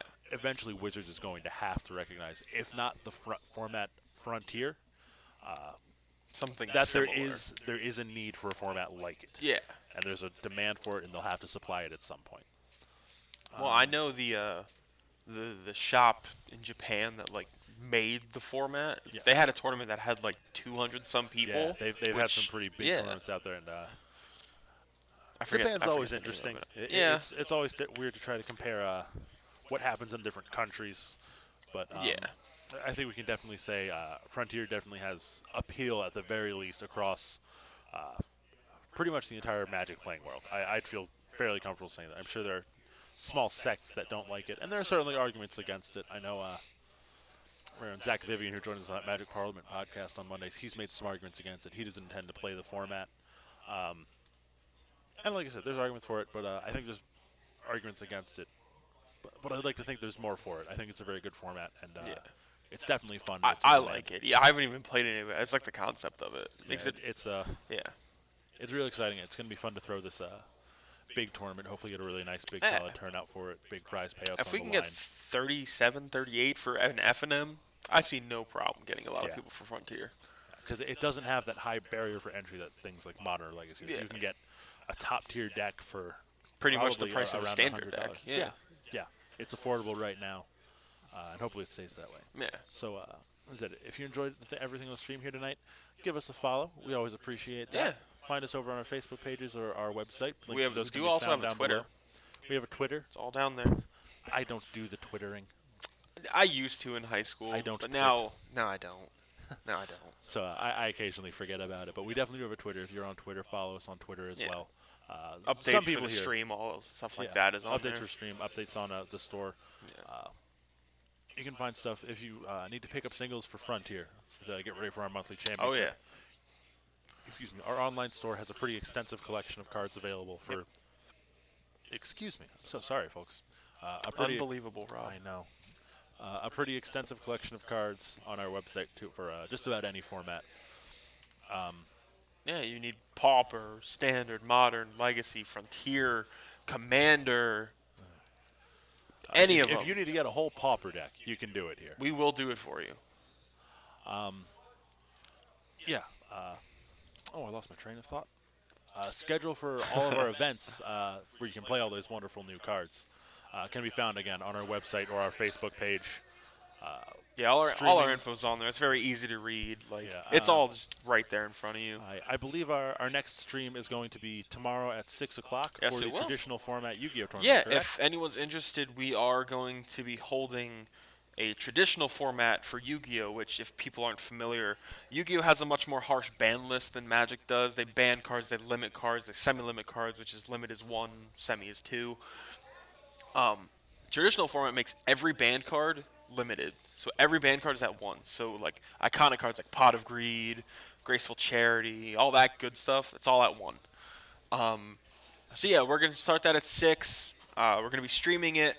Hopefully it's a good turnout. Come on in if you're in the area and you're interested in playing in that. We'd love to see Yeah. solid turnout here. We usually had a pretty good turnout for some of the more unconventional Yu-Gi-Oh Yeah, tournaments. we had we first tried it out as a just like one banned card you can play, and the first one we got 12 people for it. So Which is like solid. yeah, that's not terrible. Because it's a small. What's the entry fee for this tournament? $5. $5. It's a nice way to play something different if you're playing Yu-Gi-Oh. Yeah. Get out of the norm. Come with some decent prizes. We always try to give a really strong prize support here. Yeah. Like I said, more information for that can be found on the website. And any questions, feel free to give us a call. All our contact information can be found on our Yeah. website or Facebook. Yeah, we'll be happy to help you out with anything you have questions about. So, but before this Friday Night Magic stream turns into Friday Night Advertising stream entirely, I think we're gonna wrap it up. Like I said, if you guys have any comments, any criticism, stuff you'd like to see, We'd love to hear it. we'd love to hear it. Yeah. Leave us a comment, shoot us a message, an email. We really appreciate the My feedback. personal email. Not his personal email. My Did you personal just wink email. and finger gun No. at the camera? All right. On that note, we are gonna wrap up here. I am Robert Ellis. I'm Andrew Gould. Good night and good game. Have a nice night, folks.